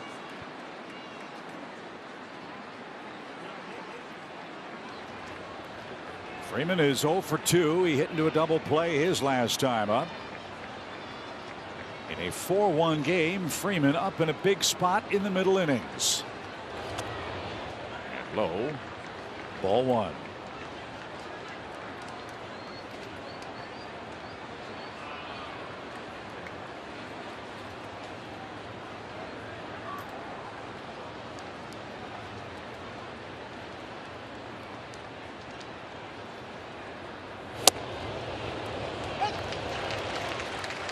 '94 catches the corner. This is where Jack Flaherty really has to dig deep. You got one of the best hitters in baseball. Pitch count is elevating.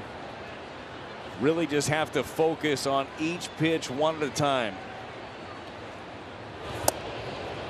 Beautiful pitch. Nothing Freeman could do with that. That might have been the first one of those we've seen all game. That changeup. He has not broken that pitch out much at all, and threw a perfect one. So he's way ahead of Freeman. A ball and 2 strikes. And he got an awkward swing. Freeman fortunate to foul that away.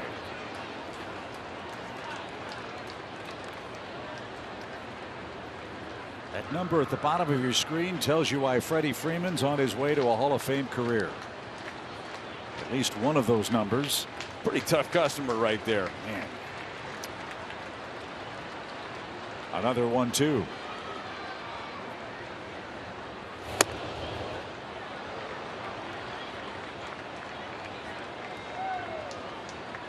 We'd like to see Will Smith in the 6th inning. Flaherty now approaching 100 pitches. The 2 walks in the inning have elevated the count. That has the Cardinals bullpen stirring. The pitch. Line drive left field, a base hit. Here comes Hayward to third. They're going to wave him around. The throw to the plate is going to be close and not in time. Swipe tag almost got Hayward on the back.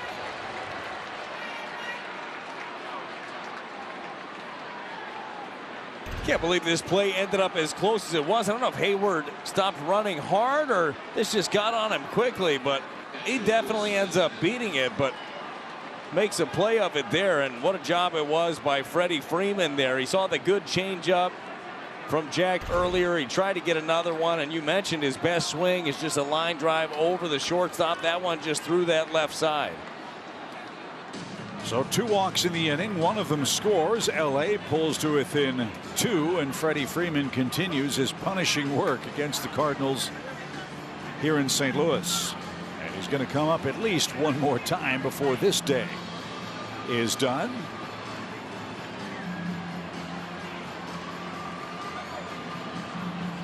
And Flaherty thought he had Peralta struck out. Looked like he did. Didn't get the call, but a walk and a single later. Will Smith a chance to do some damage. He's walked and popped out. Drew Verhagen is starting to play catch in the St. Louis bullpen. 4-2. The Cardinals lead.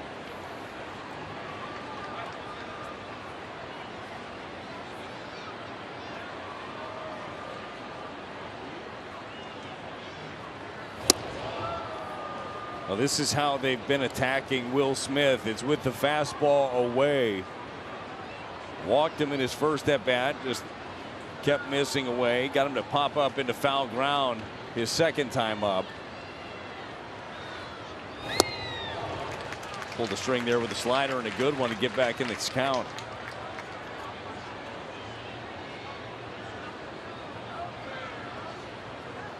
Jack with 100 pitches with his next one. Hasn't had a whole lot of stress today. His stuff has been terrific. 1-1 pitch.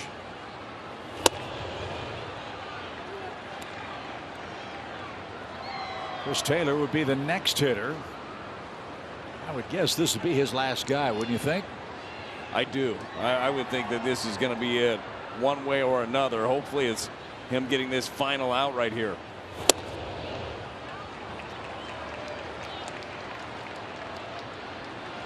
The Dodgers do not chase an awful lot. They're a very patient club. They and the Cardinals very similar approaches at the plate. As you said, scare the pitcher to the fringes of the strike zone. There's a good pitch. Sometimes a strike, sometimes not. It was there, and it's a full count. Well, you hope to end it right here with him. You think about who is on deck or who could have been on deck. Max Muncy, remember, got run from this game earlier, so Chris Taylor looms on deck. The 3-2 is outside, and the bases are loaded. 3 walks in the inning. And Ollie Marmol is to the top step, and here he comes. Oh, the shame of it for Jack Flaherty. He doesn't pitch the required 5 to qualify for a win today. He'll depart with the bases loaded, 2 outs and a 2-run lead.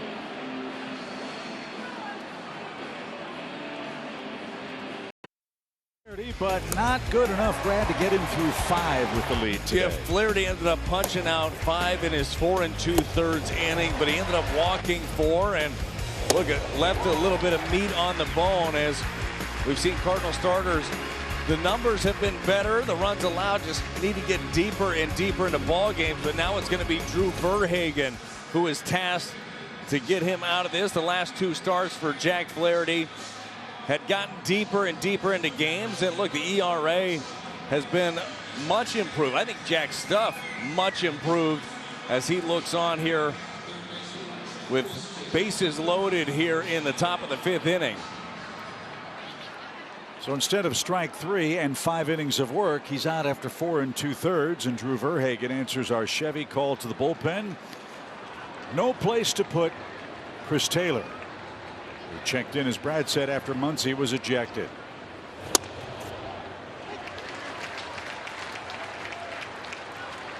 Well, and again, this is no disrespect to Chris Taylor. I think is a a very good player. I'd much rather see him in this spot than Max Muncy.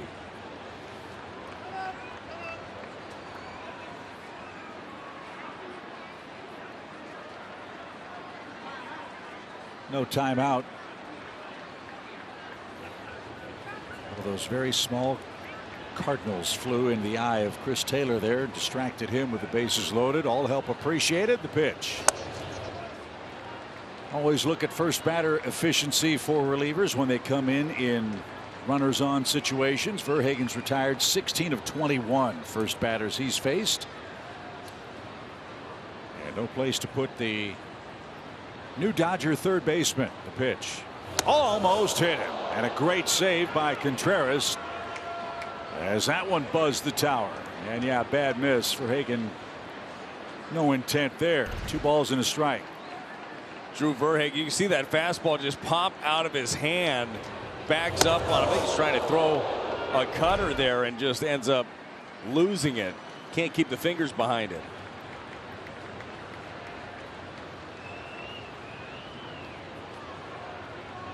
Two balls and a strike.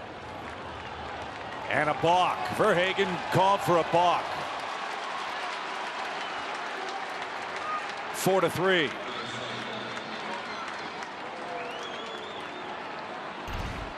Well, let's take a look at it. Drew Verhagen here. He gets his sign and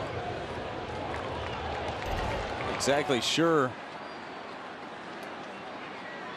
Just a tiny movement in the shoulders. So we've got a 1-run game. On the balk, the other Dodger runners move up. Freeman 90 feet away, and Will Smith is at second. That run belongs to that man, and that was the walk on the disputed strike 3 call. It wasn't made. The pitch. He went, and that is your inning. Jack Flaherty not happy with the strike zone. Nobody is today, but the Cardinals lead by a run. The Marriott St. Louis Grand offers a great room for a great price and includes 2 Cardinals tickets, food and beverage credit and more. Visit MarriottStLouisGrand.com, always a proud partner of the St. Louis Cardinals. 3, 4 and 5 coming up for the Cardinals. Their lead now 1. It's 4-3.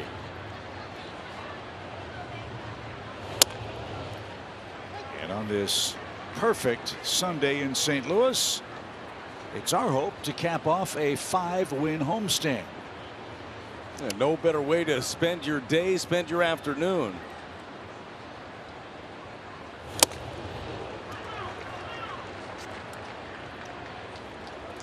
Long and winding road for Shelby Miller, who was a fireballer with the Cardinals organization. He's been around the show in a lot of different spots and now in a different role, pitching out of the bullpen.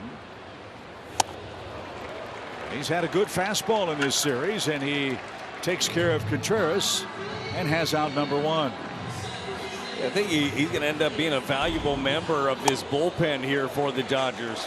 Climbs the ladder with 92 right there. He's got a good slider. Also shows off that split finger as well. Throws it more to the lefties. Arenado has doubled and scored today. And golfs that ball hard into left field. That's down for a hit. Peralta got there quickly, and it's a hard hit single for Nolan. He's 2 for 3.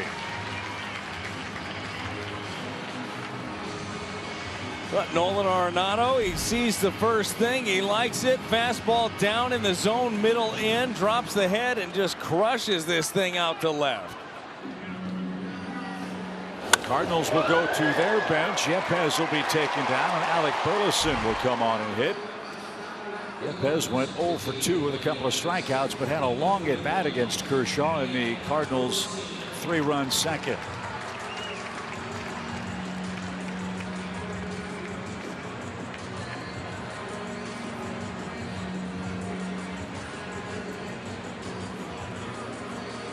So Burleson has been announced. Justin Brule is up and throwing, and Dave Roberts is on his way out, and Brule appears to be on his way in for LA. Shelby Miller faces 3 men, gives up a hit. Cardinals look to add to a 4-3 lead.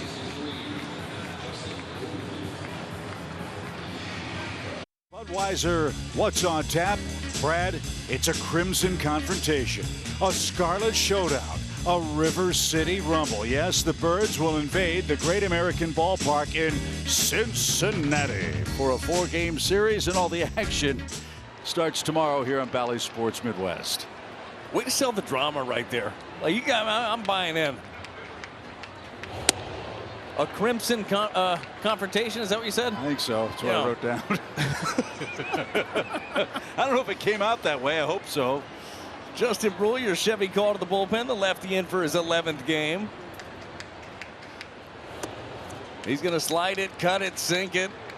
And they're just looking for, the Dodgers are any length out of this bullpen. Again, they have been taxed. Alec Burleson been barreling up baseballs. Got a good count right here.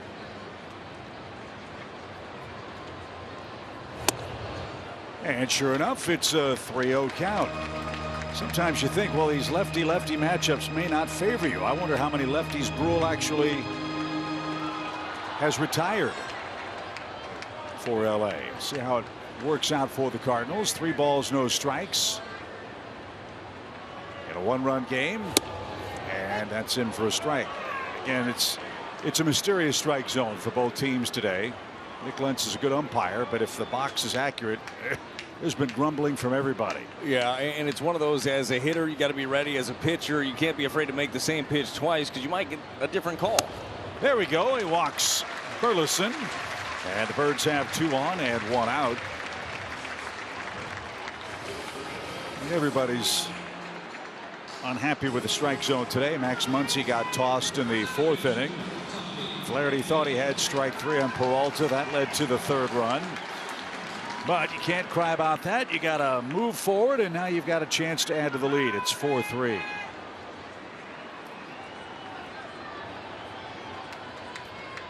Tommy with an RBI double. Hammered into left. That's down for a hit. It was hit so hard, Arenado unable to score, but the Birds have him loaded.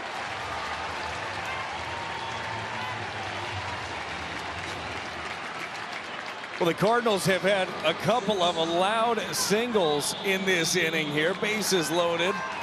Cutter up in the zone. Your Plaza Tire Service pitch track. Tommy Edman, he just saw it right out of the hands of Brule and put a great swing on it. 108.6 miles an hour off the bat. He tomahawked that ball to left. And now a great chance for DeYoung. Didn't mean to, but that costs him a strike. DeYoung has reached twice. He's scored twice.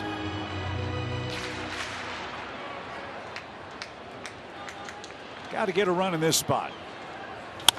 And they will. Cardinals play it station to station. DeYoung drives home Arenado, and the Cardinals extend the lead.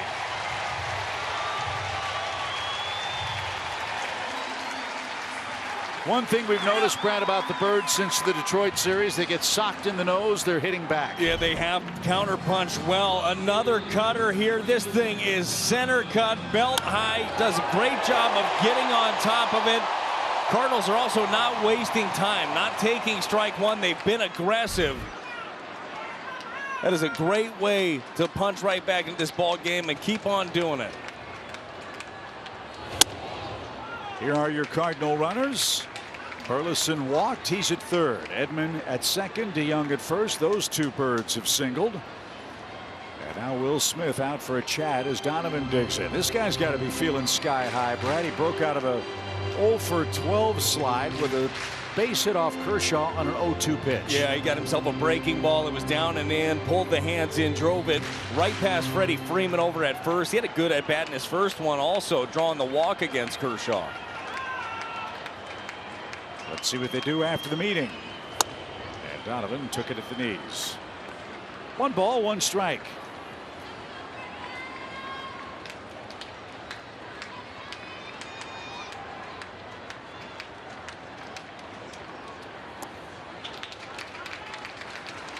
Always fun to follow the transactions of an opposing club. When Dustin May was injured, they optioned Justin Brule and then brought him back.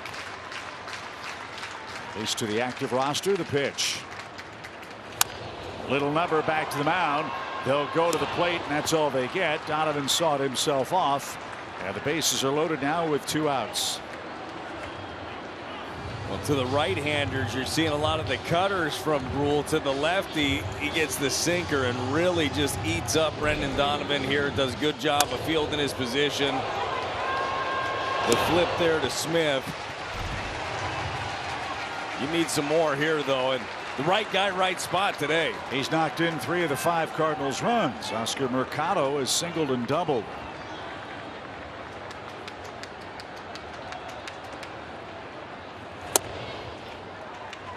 So now it's Tommy Edman at third, DeYoung at second, Donovan at first. A ball in the dirt might steal you a 6th run. With Tommy's speed 90 feet away, Mercado's got a ton of room in left center. The pitch. 2-0. Make him work.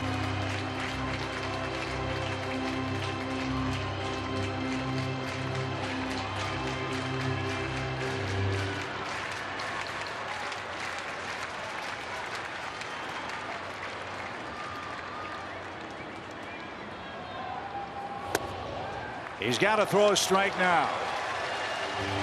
Cardinals today, Brad, 5 out of 10 with runners in scoring position. That'll play. They've made the most of their 8 hits. Let him swing. He's been feeling at 1 pitch, 1 spot. Let it rip. Wasn't the spot. Sinker away on the corner. Mercado totally in the driver's seat right here. Still way ahead in the count. 3 balls and a strike. Sharply hit and into right field. That'll score 2 runs. Mercado having a huge day.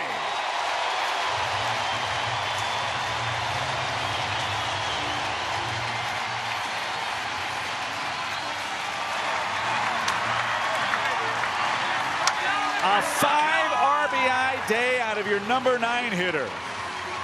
And Freddie Freeman said, have yourself a day. Look at that, right off the end of the bat. Brule went with the sinker again, though. Vargas is shading him up the middle, and that liner just sinks right in front of him and ends up in right field.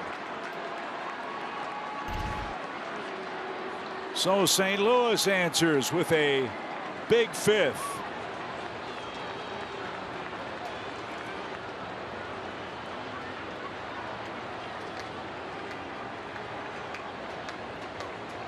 Runner goes.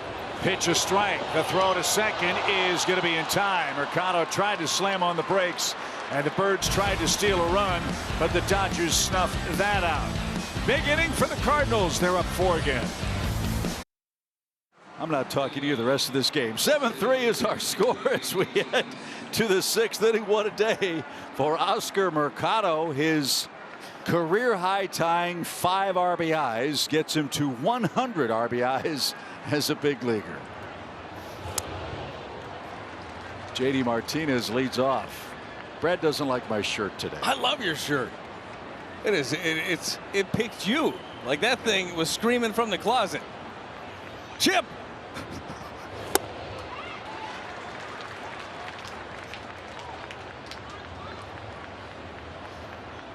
It's a nice shirt. You pull it off well. It's all about the confidence. Thanks, Rodney Dangerfield. No balls, 2 strikes. Looks good on you. Bushwood. Yeah, he went. And JD Martinez is down on strikes. And there's out number 1 here in the 6th inning. Drew Verhagen rearing back, climbs the ladder. A good fastball right there. James Outman is 0 for 2. Cardinals back in command of game 4 of this series. Out of play foul. It's strike 1. I think that you brought up a great point last half inning, that the Cardinals have been doing more of this. If something starts going the other direction, they're doing a good job of stopping that momentum. The bats have answered so many times here in the last couple of weeks. On the ground to first. No trouble. A little bit more than I thought. Low throw from Goldie, but Verhagen went down and got it. And there is your second out. Miguel Vargas, the hitter. But first, a quick word from Tickets for Less. Tickets for Less. For a better ticketing experience. Best seats, best prices, and no surprises at checkout.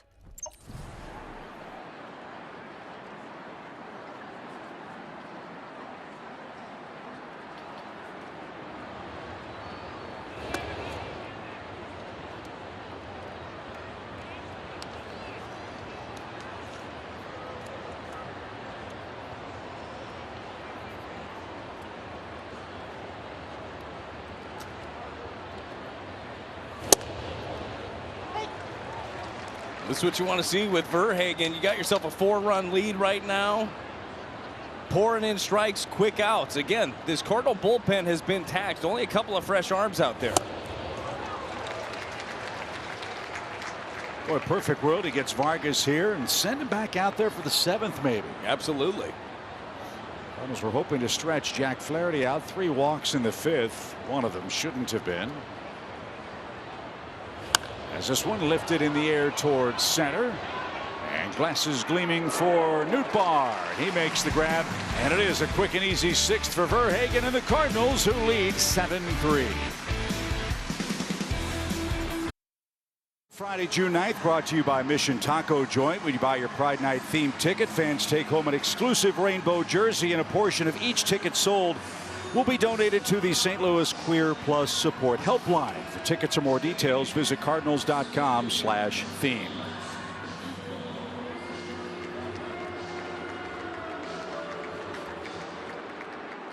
Wander Suero, your Chevy call to the bullpen.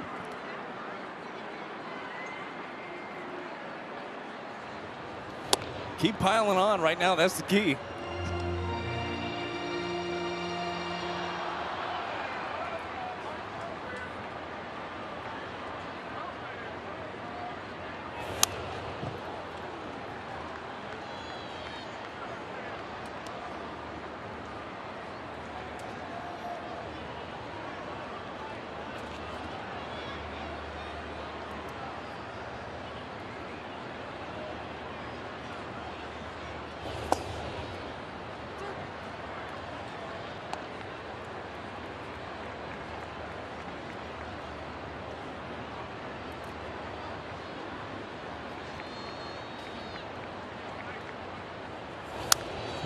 Good rip by Nootbaar. 1 ball, 2 strikes. Top of the order for the Cardinals.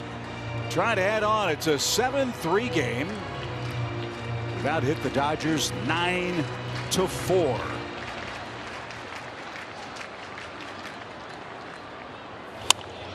Popped up into right, and Jason Hayward is there, and he's got it. And there's your first out here in the home 6th inning. Goldschmidt, the batter, he's 0 for 3 as we check in with Jim Hayes. Goldschmidt was originally drafted by the Dodgers in 2006 when he was in high school. He's drafted in the 49th round, which doesn't exist anymore. He told me, I was up practicing, getting ready for the state playoffs. My dad drove over to tell me, and I was like, cool. Can you throw me some batting practice? Chip, Goldie said it was a great thing to be drafted, but he knew he was going to play college ball instead. And we're sure glad he ended up here with the Cardinals, aren't we? Great player, great dude, and on his way to Cooperstown, I would think. Right, Totally agree. Look at everything that he's done to this point. The crazy thing about Goldie is he just keeps getting better. Like his commitment to everything that he does is something that everybody on this team looks at. They watch the way that he goes about it. Same thing with Nolan Arenado, and we talked about this the other day. When your best players are your hardest workers, everybody else tends to fall in line. Funny how that works, right? It is. Well, these guys are examples. You see what they do. You see the numbers that they put up. I'm sure a young player looks and says, man, look at the contract these guys got. Oh, they must be so lucky. Really? Well, look how hard they work. Like, there's a reason that they get these things. Wilson's 0 for 3 today. Birds take their booming bats to Cincinnati after this one. 4 games coming up with the Reds. Cardinals haven't announced their rotation plans beyond game one tomorrow. Jordan Montgomery is going to start the series against Brandon Williamson. First pitch at 5:40 here in St. Louis. Yeah, that certainly has something to do, you would think, with the young Matthew Liberatore, who threw the ball very well for his first start of the year. He is available out of the bullpen. He's out there now. So potentially could eat up some innings in this ball game if they needed him to. And then who knows, maybe he's available to start in Cleveland or whatever. But they got a lot of good options out there. I thought Libby threw the ball so well. Nice work by Suero. And the Cardinals are done in inning number 6, but lead by 4. Park and check out what the fans have done. How cool is that? That's a different look here at Busch Stadium.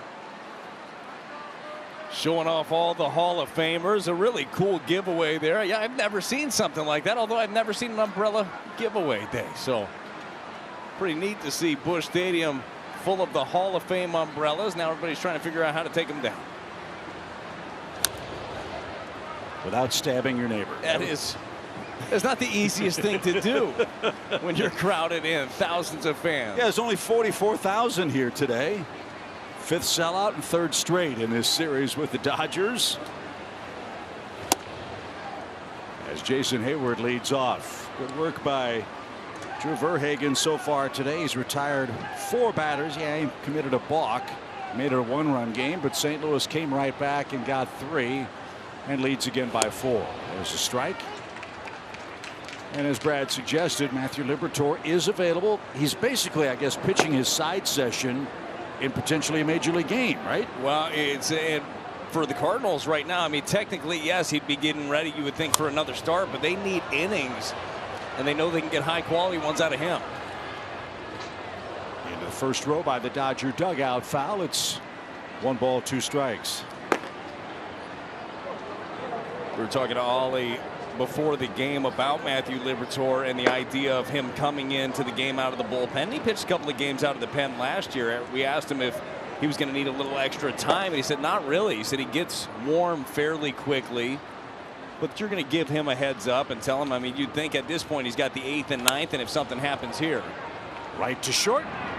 And that takes care of Hayward, who's retired. 1 away here in the Dodgers 7th. Let's enjoy a quick word now from BJC Healthcare.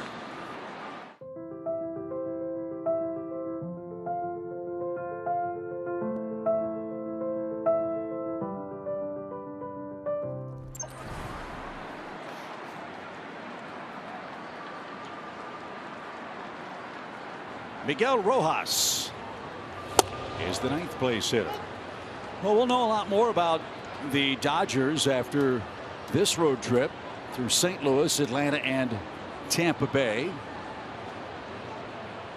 One thing to factor in for the Cardinals in this 20-27 start, Brad, as of this series, they have played, the Redbirds that is, the most difficult schedule in the National League. I mean, they've played all the big boys here in the first 6-7 weeks. Yeah, it's certainly been a challenge, and one that early on did not go well for the Cardinals, as we all know. But the Cardinals now playing their best baseball. You mentioned the offensive numbers here during this span, averaging 7 runs per ball game here over the last couple of weeks. I mean, they're doing it offensively.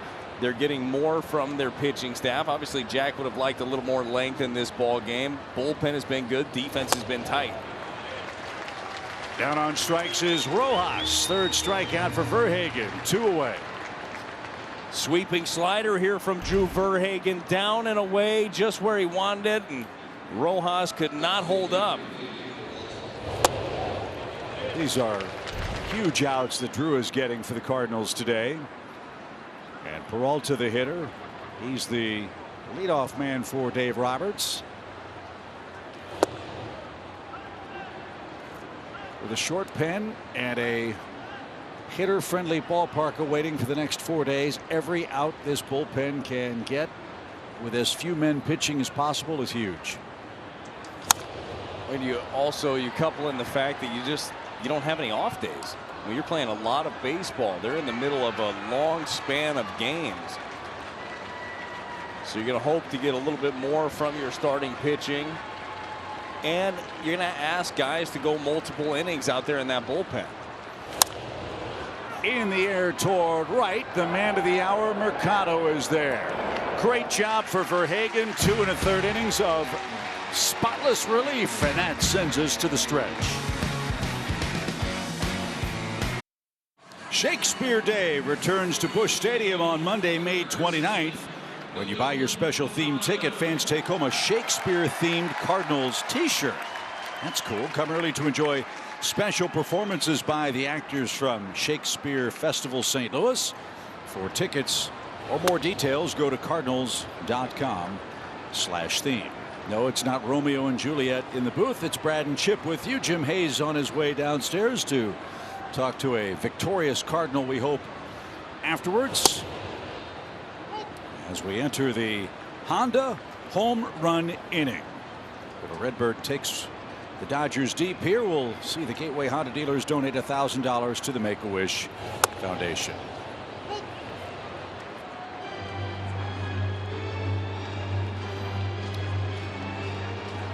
Good day for Nolan at the plate yet again. 2 more hits. And he scored twice. Funny how that goes hand in hand. When your cleanup hitter cleans up, you do the same in the win column. That is a fact. We've known all season long that Nolan Arenado, and this isn't reinventing the wheel, he's going to be a big key to what you're doing. And another base hit to left. 3 for 4 is Arenado. But as he has heated up, this ball club has heated up, and there's not a pitch right now that he's not seeing well. He's hitting fastballs. That time the cutter down, especially anything down. We know how good of a low ball hitter Nolan Arenado is. Loved seeing his swing. Loved seeing the head down on contact. And his timing is there. We're not seeing him chase wildly like we saw last month. Alec Burleson came on as a pinch hitter and walked. And that one slings in there for a strike. Burleson was thrown out at the plate on a force play on Brendan Donovan's little tapper back in the Cardinals' 5th inning. This one hammered toward right. Long run for Hayward near the line, and he can't get there. It's off the netting.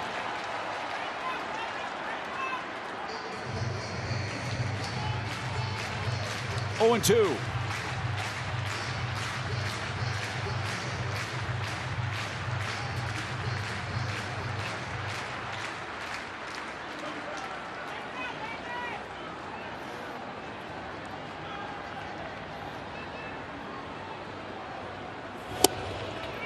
Swing and a miss. High fastball gets Burleson. There's the first out of the inning. And Tommy Edman is coming up. He's got 2 hits. That's the other thing about the Cardinals offense, Brad. In the early days of the season, it was 1 or 2 guys. Now it's 6, 7, sometimes 8 guys that are all contributing and doing it at the same time. Oh, it's important too. Again, length and relentlessness in that lineup. That's what Ollie talked about all year. He knew that however he shook it up, and there's some pieces that you're not going to move around too much, right? Goldie, Arenado, they're not moving around too much. Contreras, you know where he's going to be, but you plug in a guy like Oscar Mercado, who has himself a big day, takes advantage of opportunity. There's a bolt into right field. That's going to get down in front of Hayward. Edman has another knock. And St. Louis, with 11 hits, has runners at first and second. Well, Tommy has been, for sure. Tommy's been jumping on anything up. His last at bat, he hammered a single on a pitch that was well above the zone. This time it's a changeup from Suero that is belt high, and he belts it into right. And it looks like Tommy from both sides of the plate is now starting to lock in. Totally agree. That swing from the left side, we know how the numbers have been careerly, and they panned out this year against lefties as well, but he's looking comfortable from the left side. Paul DeJong has scored 3 runs today. He's knocked in 1, and he's got a hit.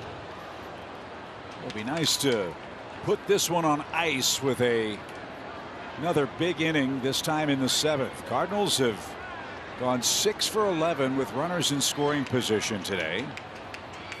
And there's a shot hammered deep left field at the track wall into the bullpen. That'll do it. DeJong, a 3-run bomb.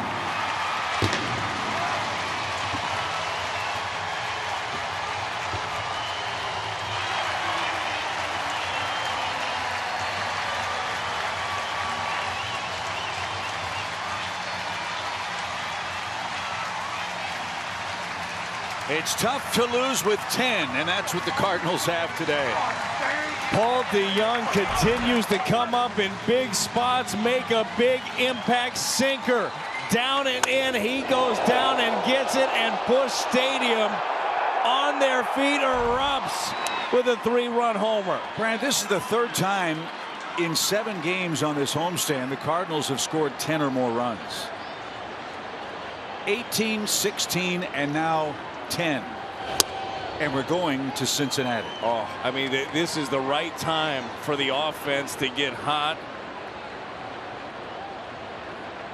And again, you just mentioned it, top to bottom. We still have the smoke there from the fireworks after the home run.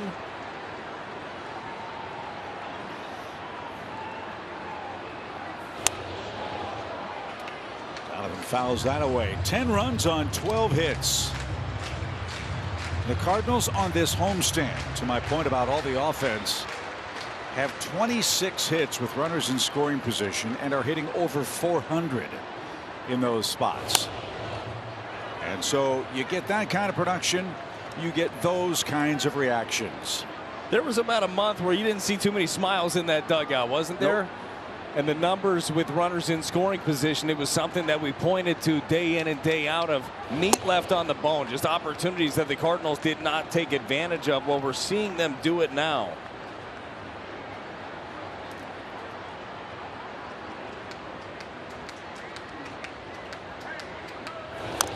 Fouled at the plate. So that home run by Paul DeJong, it's another $1,000 for the Make-A-Wish Foundation, donated by your Gateway Honda dealers. 1 is fun. 2 or more would be just fine as well. Keep pouring it on here. That one, though, tipped and caught. And that's out number 2 here in the home 7th. And here is Mercado. What a day for him. 3 for 3 with 5 RBIs. He's the 4th Cardinal all time with 5 RBIs while hitting 9th.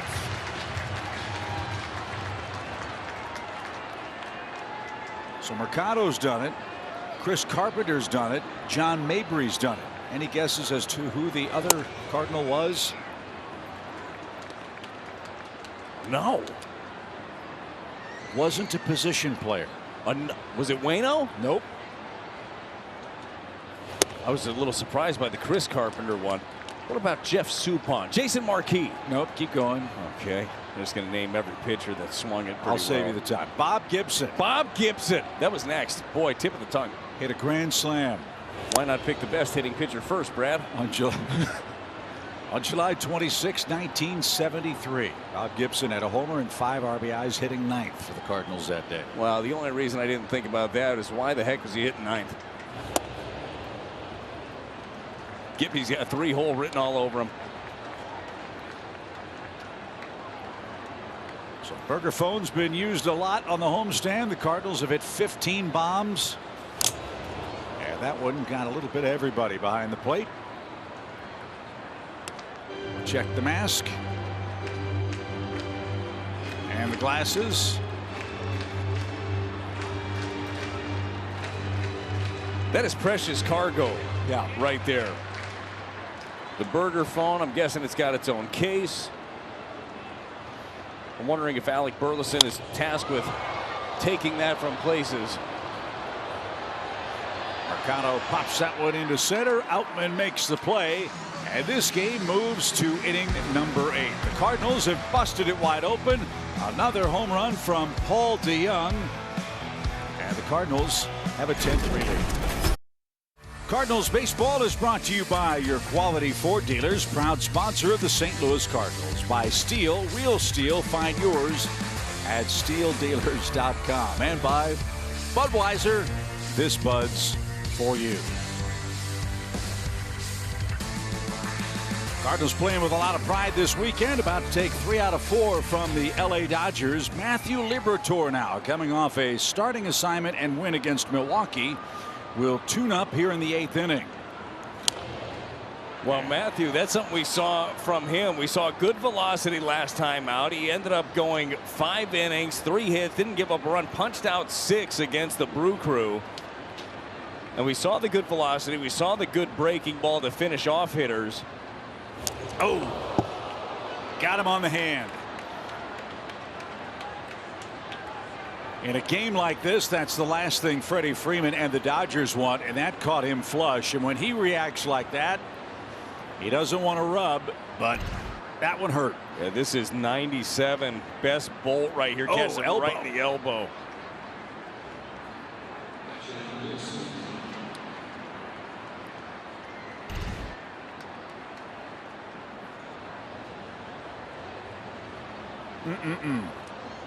Freeman had his wrist broken a couple of years ago. An Aaron Loop fastball knocked him out for the Braves. Fortunately, that a glancing blow, but a painful one off the elbow and forearm.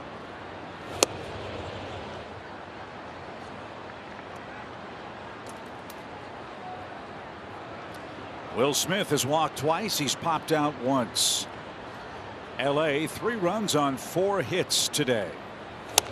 Cardinals knocked Clayton Kershaw out of the game after 3 2/3 innings, his shortest start against the Redbirds. He allowed 4 runs. Flaherty, Verhagen, and now Liberatore with a 7-run game. Out of play. It's 2-1.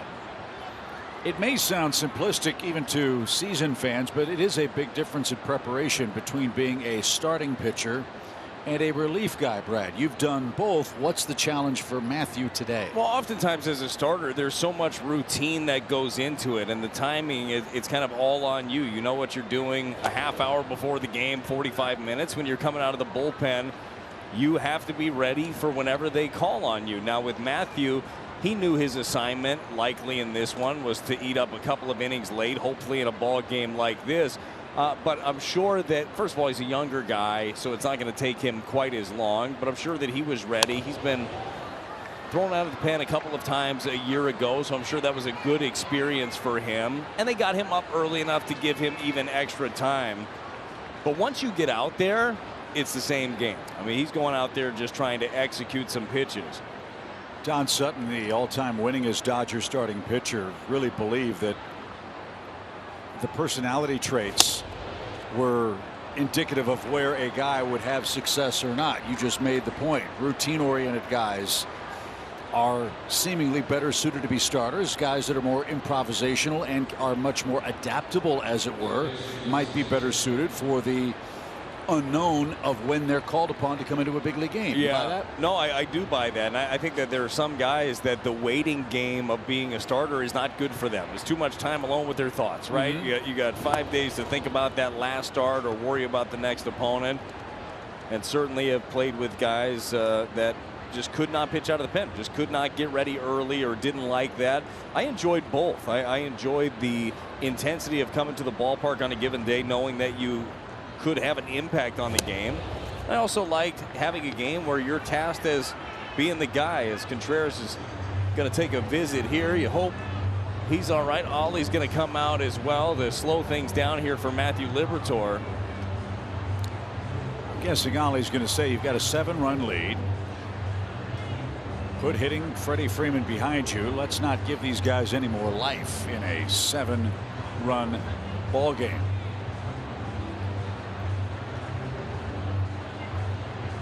That was a message from the manager. Let's go. He was sprinting out there, was Ollie.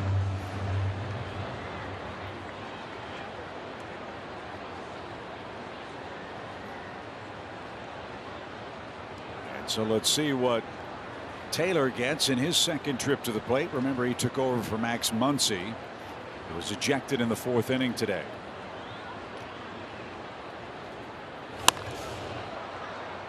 Fly ball foul, 2 balls and a strike. Cardinals just relentlessly good on offense during the last 13 games, averaging over 7 runs a game now. The Cardinals have scored 32 runs in this 4-game series. That's more than any opponent ever in the history of Busch Stadium 3 over a 4-game stretch. That's impressive. I could get used to that. Line into left field. That's down for a hit. Freeman on his way to third. He'll stop. And the Dodgers have loaded the bases with nobody out here in the 8th inning. This is getting a little more interesting than we had hoped. There is action in the Cardinals bullpen as Liberatore has faced the minimum of 3 hitters. Well, you think that the idea with Libby here in this ball game was to close it out. Now all of a sudden, after a hit batter, a walk, and now a base hit, the thought is, man, if anything happens here, might have to go right back to that bullpen that you were hoping he could save. Gets into the count with a breaking ball as Jordan Hicks gets up and starts to throw. Hit by pitch, walk, single. The Dodger offense in the 8th inning. They have but 5 hits in total. With this group, you never feel like the game is salted away, do you? They show that last night. No, they are a group that battles. They've been tested over the years. I mean, really a model franchise the way they go about it, top to bottom. So you know, even if you have them in a situation like this, you have to be able to put them away. 1 ball, 1 strike. Driven toward right, pretty well hit. Mercado on the warning track. He's going to have room. He'll make the catch. The Dodgers will tag Freddie Freeman. He will score without a throw. Martinez picks up an RBI on a sacrifice fly, and it's a 10-4 score. Right now, you'll trade runs for outs. They're at first and third. And here's Outman.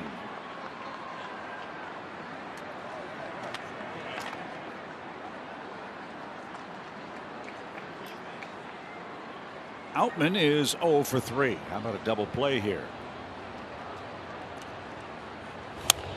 Check, swing, strike. You'd think with how long and lanky Matthew Liberatore is, he's got to be an uncomfortable at bat for the left-hander. And you know it's in the back of Outman's head what happened with Freddie Freeman, the 97 that ran up on his elbow. To center. Bar streaking back. That'll give the Dodgers another run. Will Smith will tag and score. A couple of sac flies for LA. But again, with a big lead, you trade that for the second out. And Outman picks up his 28th RBI. Taylor still at first, and now 2 men are down.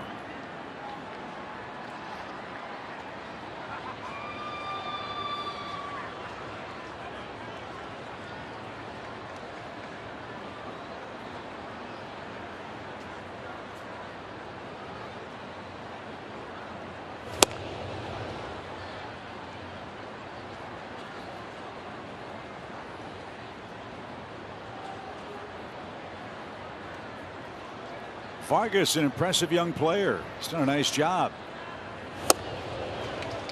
Big swing, didn't get that. Vargas had a hit taken away by review back in the 5th inning. Ground ball to short. Originally called safe. But he's 0 for 3 in his long hit streak in jeopardy right here. All of a sudden, Libby looks like a different guy. Yeah, locked in a little bit early coming out of the pen. Maybe some of those transitions that we were talking about of getting used to that role, was feeling for it early, but looks to be finding something now. I would imagine that's the biggest challenge of being a relief pitcher. You don't have the luxury of a bad first inning and settle in for the next 5. Yeah, it really is true. Like, as a starter, you can ease into things. You have to have all your stuff ready quickly out of the bullpen, and you got to be able to get that first guy pumping strikes right away.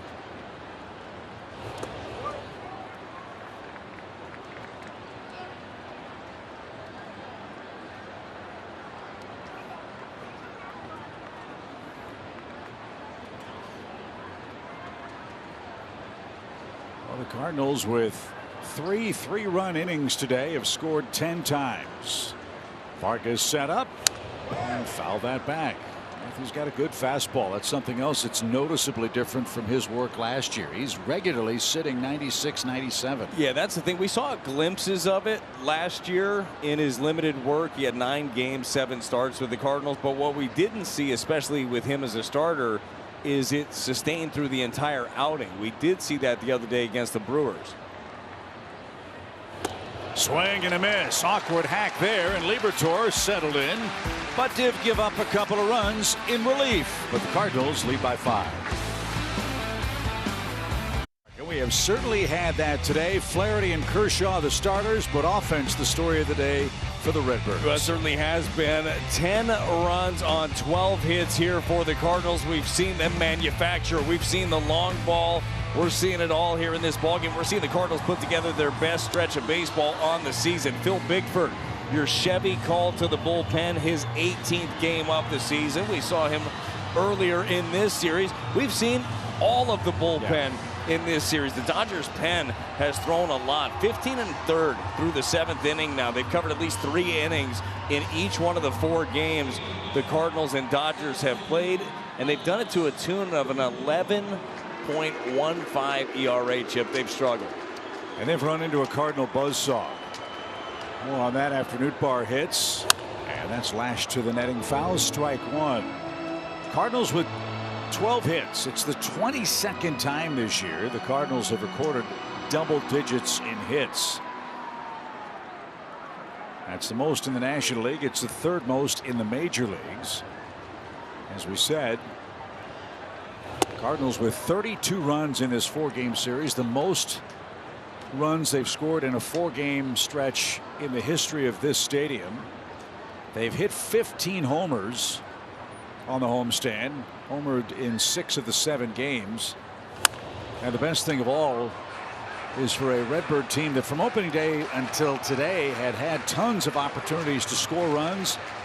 They've hit over 400 with runners in scoring position on the homestand. It's been huge. It has been huge. And again, a homestand against 2 very good opponents, a division leading Brewers club and the best club in the National League, arguably, in the Dodgers.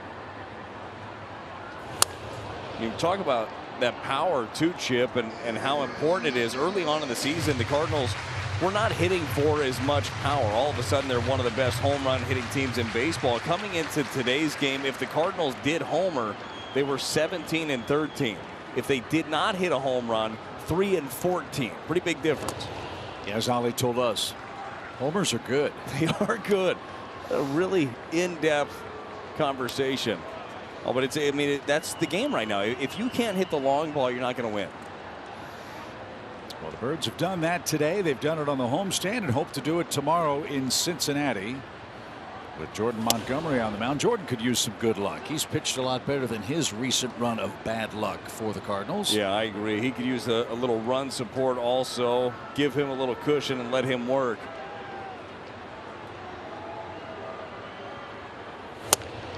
Newt's down on strikes. Bickford has out number 1 in the home 8th. And Paul Goldschmidt is coming up. The Brewers won today. The Pirates lost and the Reds lost. Cincinnati will take a 4-game losing streak in action tomorrow. Milwaukee with a 1-game lead over Pittsburgh now. Try to gain a little ground on the Cubs, and will. The Phillies beat them today. So the Cardinals will pull into a tie for 3rd, slowly and steadily, methodically climbing up the divisional pile and moving closer to 500. You say that a week and a half ago, I think you're crazy, you know, but they're playing a lot better baseball. The division certainly allowing them to get back into things, and that's the reminder. It's a 6-month season. Well, if you can rattle off a stretch like the Cardinals are about to conclude today, you win 11 of 14 games, you're going to make up that ground pretty fast, and they've done that. And they've done that against good clubs. Boston, Cubs, Dodgers now, Milwaukee, as you mentioned. Now, as you look ahead, you get a little greedy and think about where we stand at the end of this month. Cincinnati, Cleveland, Kansas City, then head-to-head with the Pirates, and then Texas, then the Reds again. That gets you into the 2nd week of June. That's what's ahead for the Cardinals on the schedule. Yeah, certainly on paper it looks like less of a daunting task than they've already gone through, but we all know this. They just need to continually go out there and play their style of baseball. The starting pitching is going to have to keep getting deeper and deeper into games, and the offense just got to keep doing what they're doing.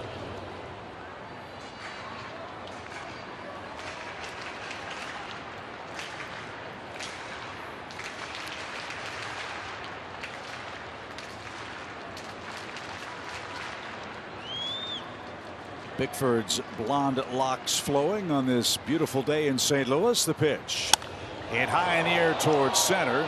Outman battling the sun and played that perfectly. And there's the second out.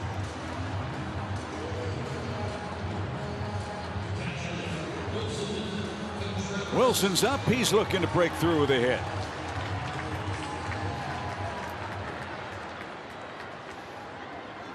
In game 1 in Cincinnati tomorrow night, Jordan Montgomery and left-hander Brandon Williamson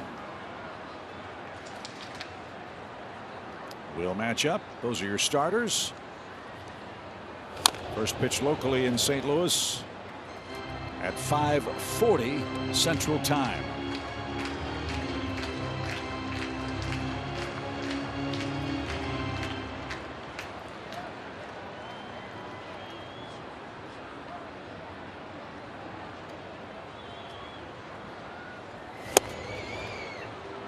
No balls, 2 strikes.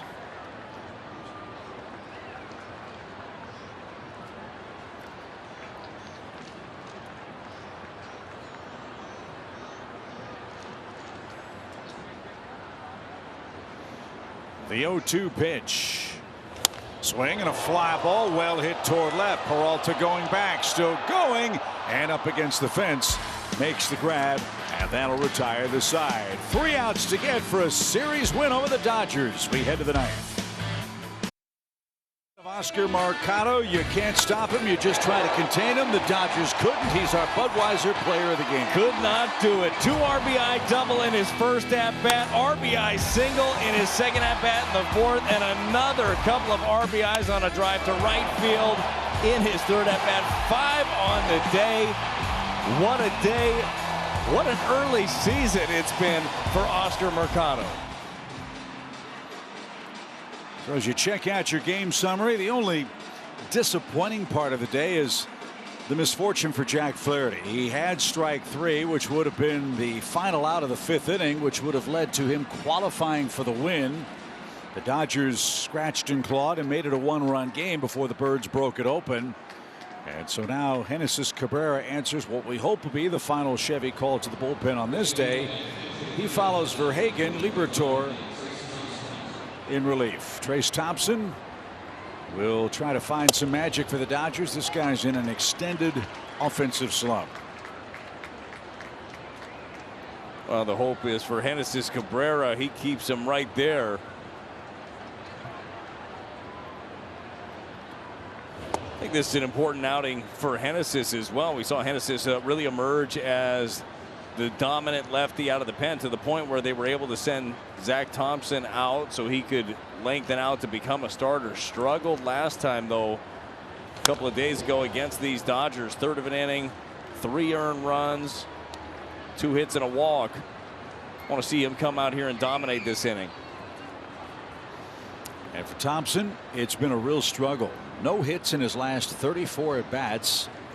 And now over 37 with 21 strikeouts. Yikes. Did it go? Not that time. 2 balls, 2 strikes. Well, you know this, when you get in a rut like that, that's when you're up there. You got so many things going through your head that raw athletic ability, it just kind of goes away. It's the paralysis by analysis when you get to that point. So don't walk him. Don't do any favors. 3 balls, 2 strikes. Jason Hayward taken down. He scored 2 of the Dodgers' 5 runs today. LA has but 5 hits. And back our way. And into and out of the upper deck. Now, are you ready to make a play up here? I've never seen a ball come into the booth up here. I've been doing this that long, though. We are told it's never happened.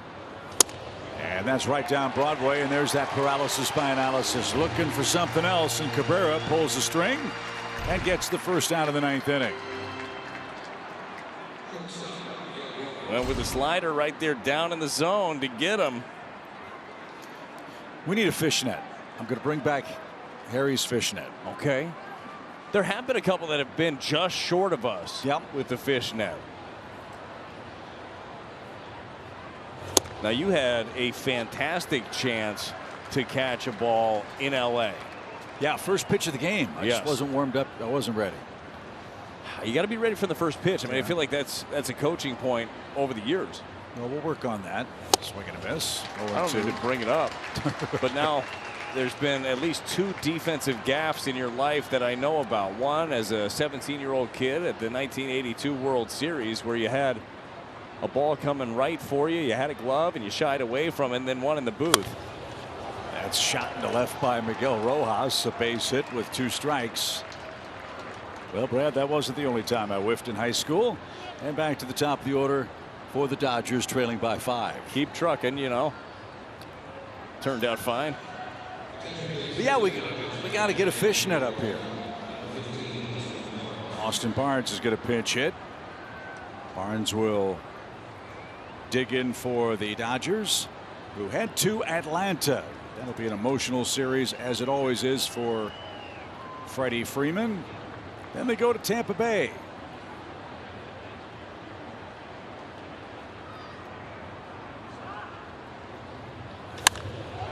To center. Nootbaar on his horse, still going, checks the wall and makes the grab. Barnes gave that a ride, but he's retired and the Cardinals are an out away. That kid can play the outfield, man. He definitely can. Has to go a long way to get this ball. Just keeps traveling off the bat of Barnes. He's playing straight up center field. This ends up in the gap on the track. The good ones make it look easy. And here is Freddie Freeman. He was plunked on the elbow his last time and scored a run. The thing you love about Freddie Freeman is, even as an opponent, he plays every day, he plays hurt, and he plays great baseball. One of my favorite people, one of my favorite players.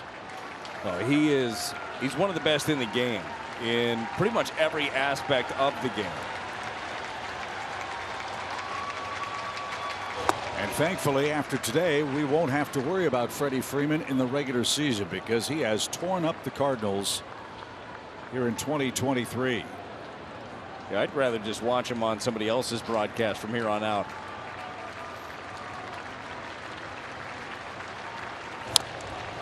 And now Cabrera and the Cardinals are a strike away. Sellout crowd rises as one on this beautiful Sunday. The Cardinals a strike away from their 11th win in their last 14 played.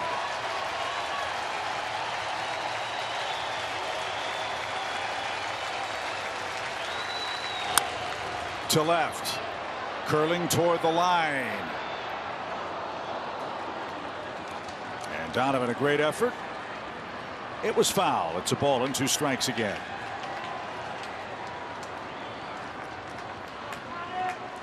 Brendan Donovan only knows how to play one way, and it is hard. Goes after this one here, sliding though, and that's concrete right under the padding there. You see Contreras behind the plate saying, be careful back there.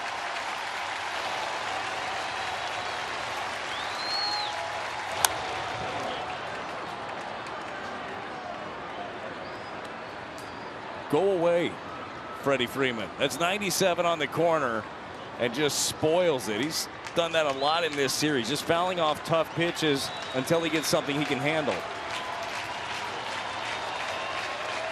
Cabrera tries again with his 17th pitch.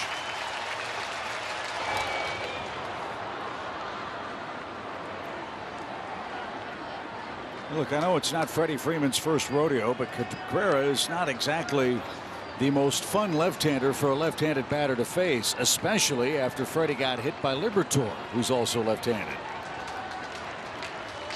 He does not shy away. You don't see, we always talk about left on left, the tendency of the shoulder to open, the hips to open. He doesn't do any of that.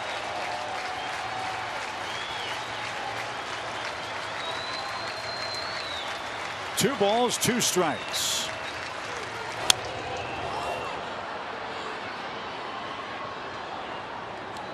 At some point this summer, Freeman will get over the 2,000 hit mark for the Dodgers. As we said, Whole lot of potential Hall of Famers playing in this series. Goldschmidt, Arenado for the Cardinals, Freeman and Kershaw for the Dodgers. Mookie Betts even maybe. He's on his way, that's for sure. And fouled away. Betts got the day off today, which always helps. We were joking with Ollie about that before the game. You brought up Freddie Freeman. We couldn't convince Dave Roberts to sit him too. Couldn't give them both a day apparently. But the Cardinals have done their thing offensively in this ball game. That's your ball game. That's your series. That's your homestand. 10-5 is your final score. The Cardinals, Brad, put on an offensive show. That man drove in 5, and St. Louis wins 5 on the homestand and hits the road on a very high note. And what a day it was for Oscar Mercado. Paul DeJong added the 3-run home run. The bullpen made it stand up, and the Cardinals with a much-needed, fantastic homestand, looking to carry that momentum on the road to Cincinnati. 10-5 is the final. The Cardinals win their 21st game of the season. It's going to be a happy flight and a happy Cardinals postgame show with Alexa coming up next.